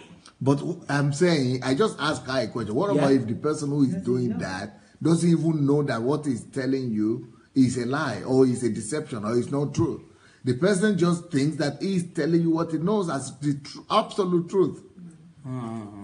You get it now? Yes, I get it now. I get it now. But okay, let me. You want to go for success? Okay. I can share something, but I want before you go for success, just to help you and Maiwa, it's for the two of you I want to talk about. Yeah. Okay, let me, Maiwa, you tell us, what is the narrative your mom told you about your children, about family? What is the narrative? That it's important as a woman, once you finish your education, to have children, and children are a source of joy. And it's God's gift. As a woman, if you don't have children, then you're not complete. It's the most important thing to have, and that her children, having children, gave her joy. That you are not fully a woman, yes, and you are not a complete woman, and you're never going to be fully satisfied and happy if you don't have children, yes, or if you don't marry. Yes. That you must marry, have a family, and have children. Yes. Okay. So is that the truth? Now, if that is not the truth, is it a lie? Okay. Now you are getting it. Yeah. But why were you saying that people are selling lies? So it's not a lie. It's not a lie. True.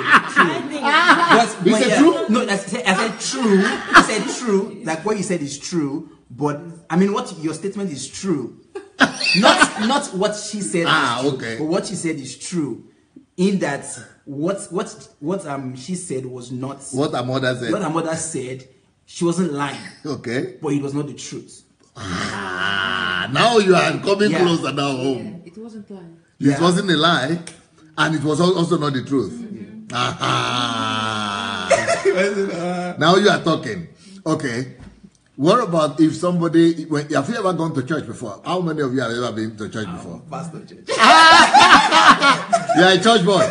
Church boy. Okay. Your pastor, and maybe your pastor was your dad.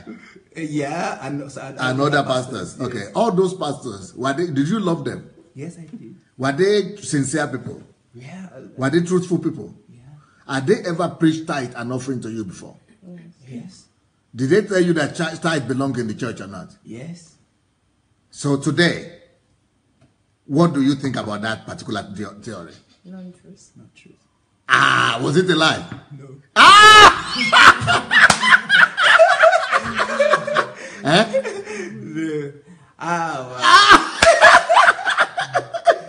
Yeah. Well, I'm getting a concept about that is why my teachings is very unique. Yeah. Because I'm not dealing with lies normally.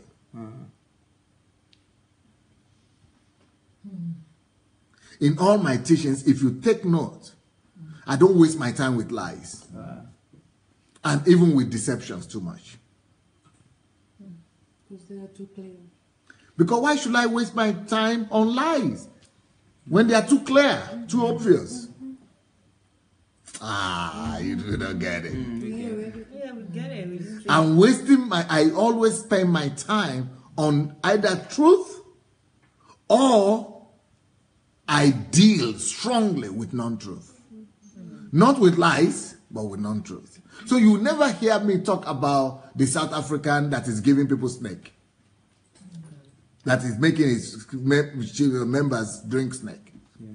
Or, eat snake. Or eat grass. Have you ever, I can only mention a little bit, show it, but I don't deal with that. I don't spend my time on those things. And I don't spend my time on, people who are obviously evil or demonic or people who are doing something. I don't spend time on those things. But the subtle ones that are not the truth, but are also not lie. That is where the greatest danger is, my dear. That's why all our churches are full. And all of them are going nowhere.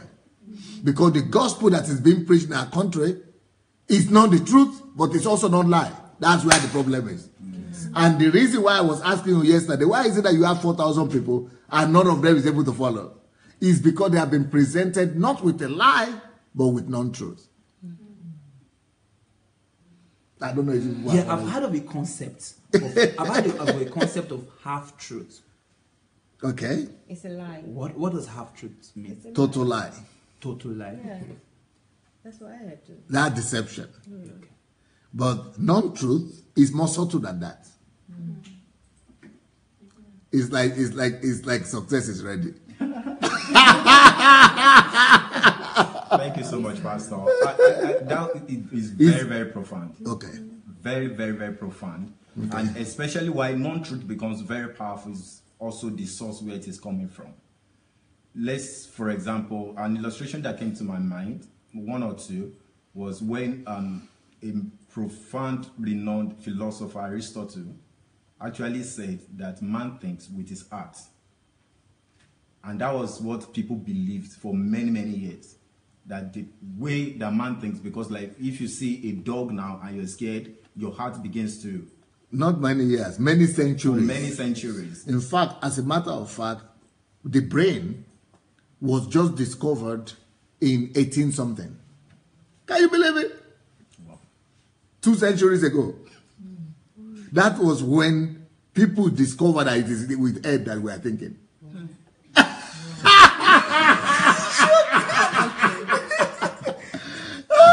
Still there? Before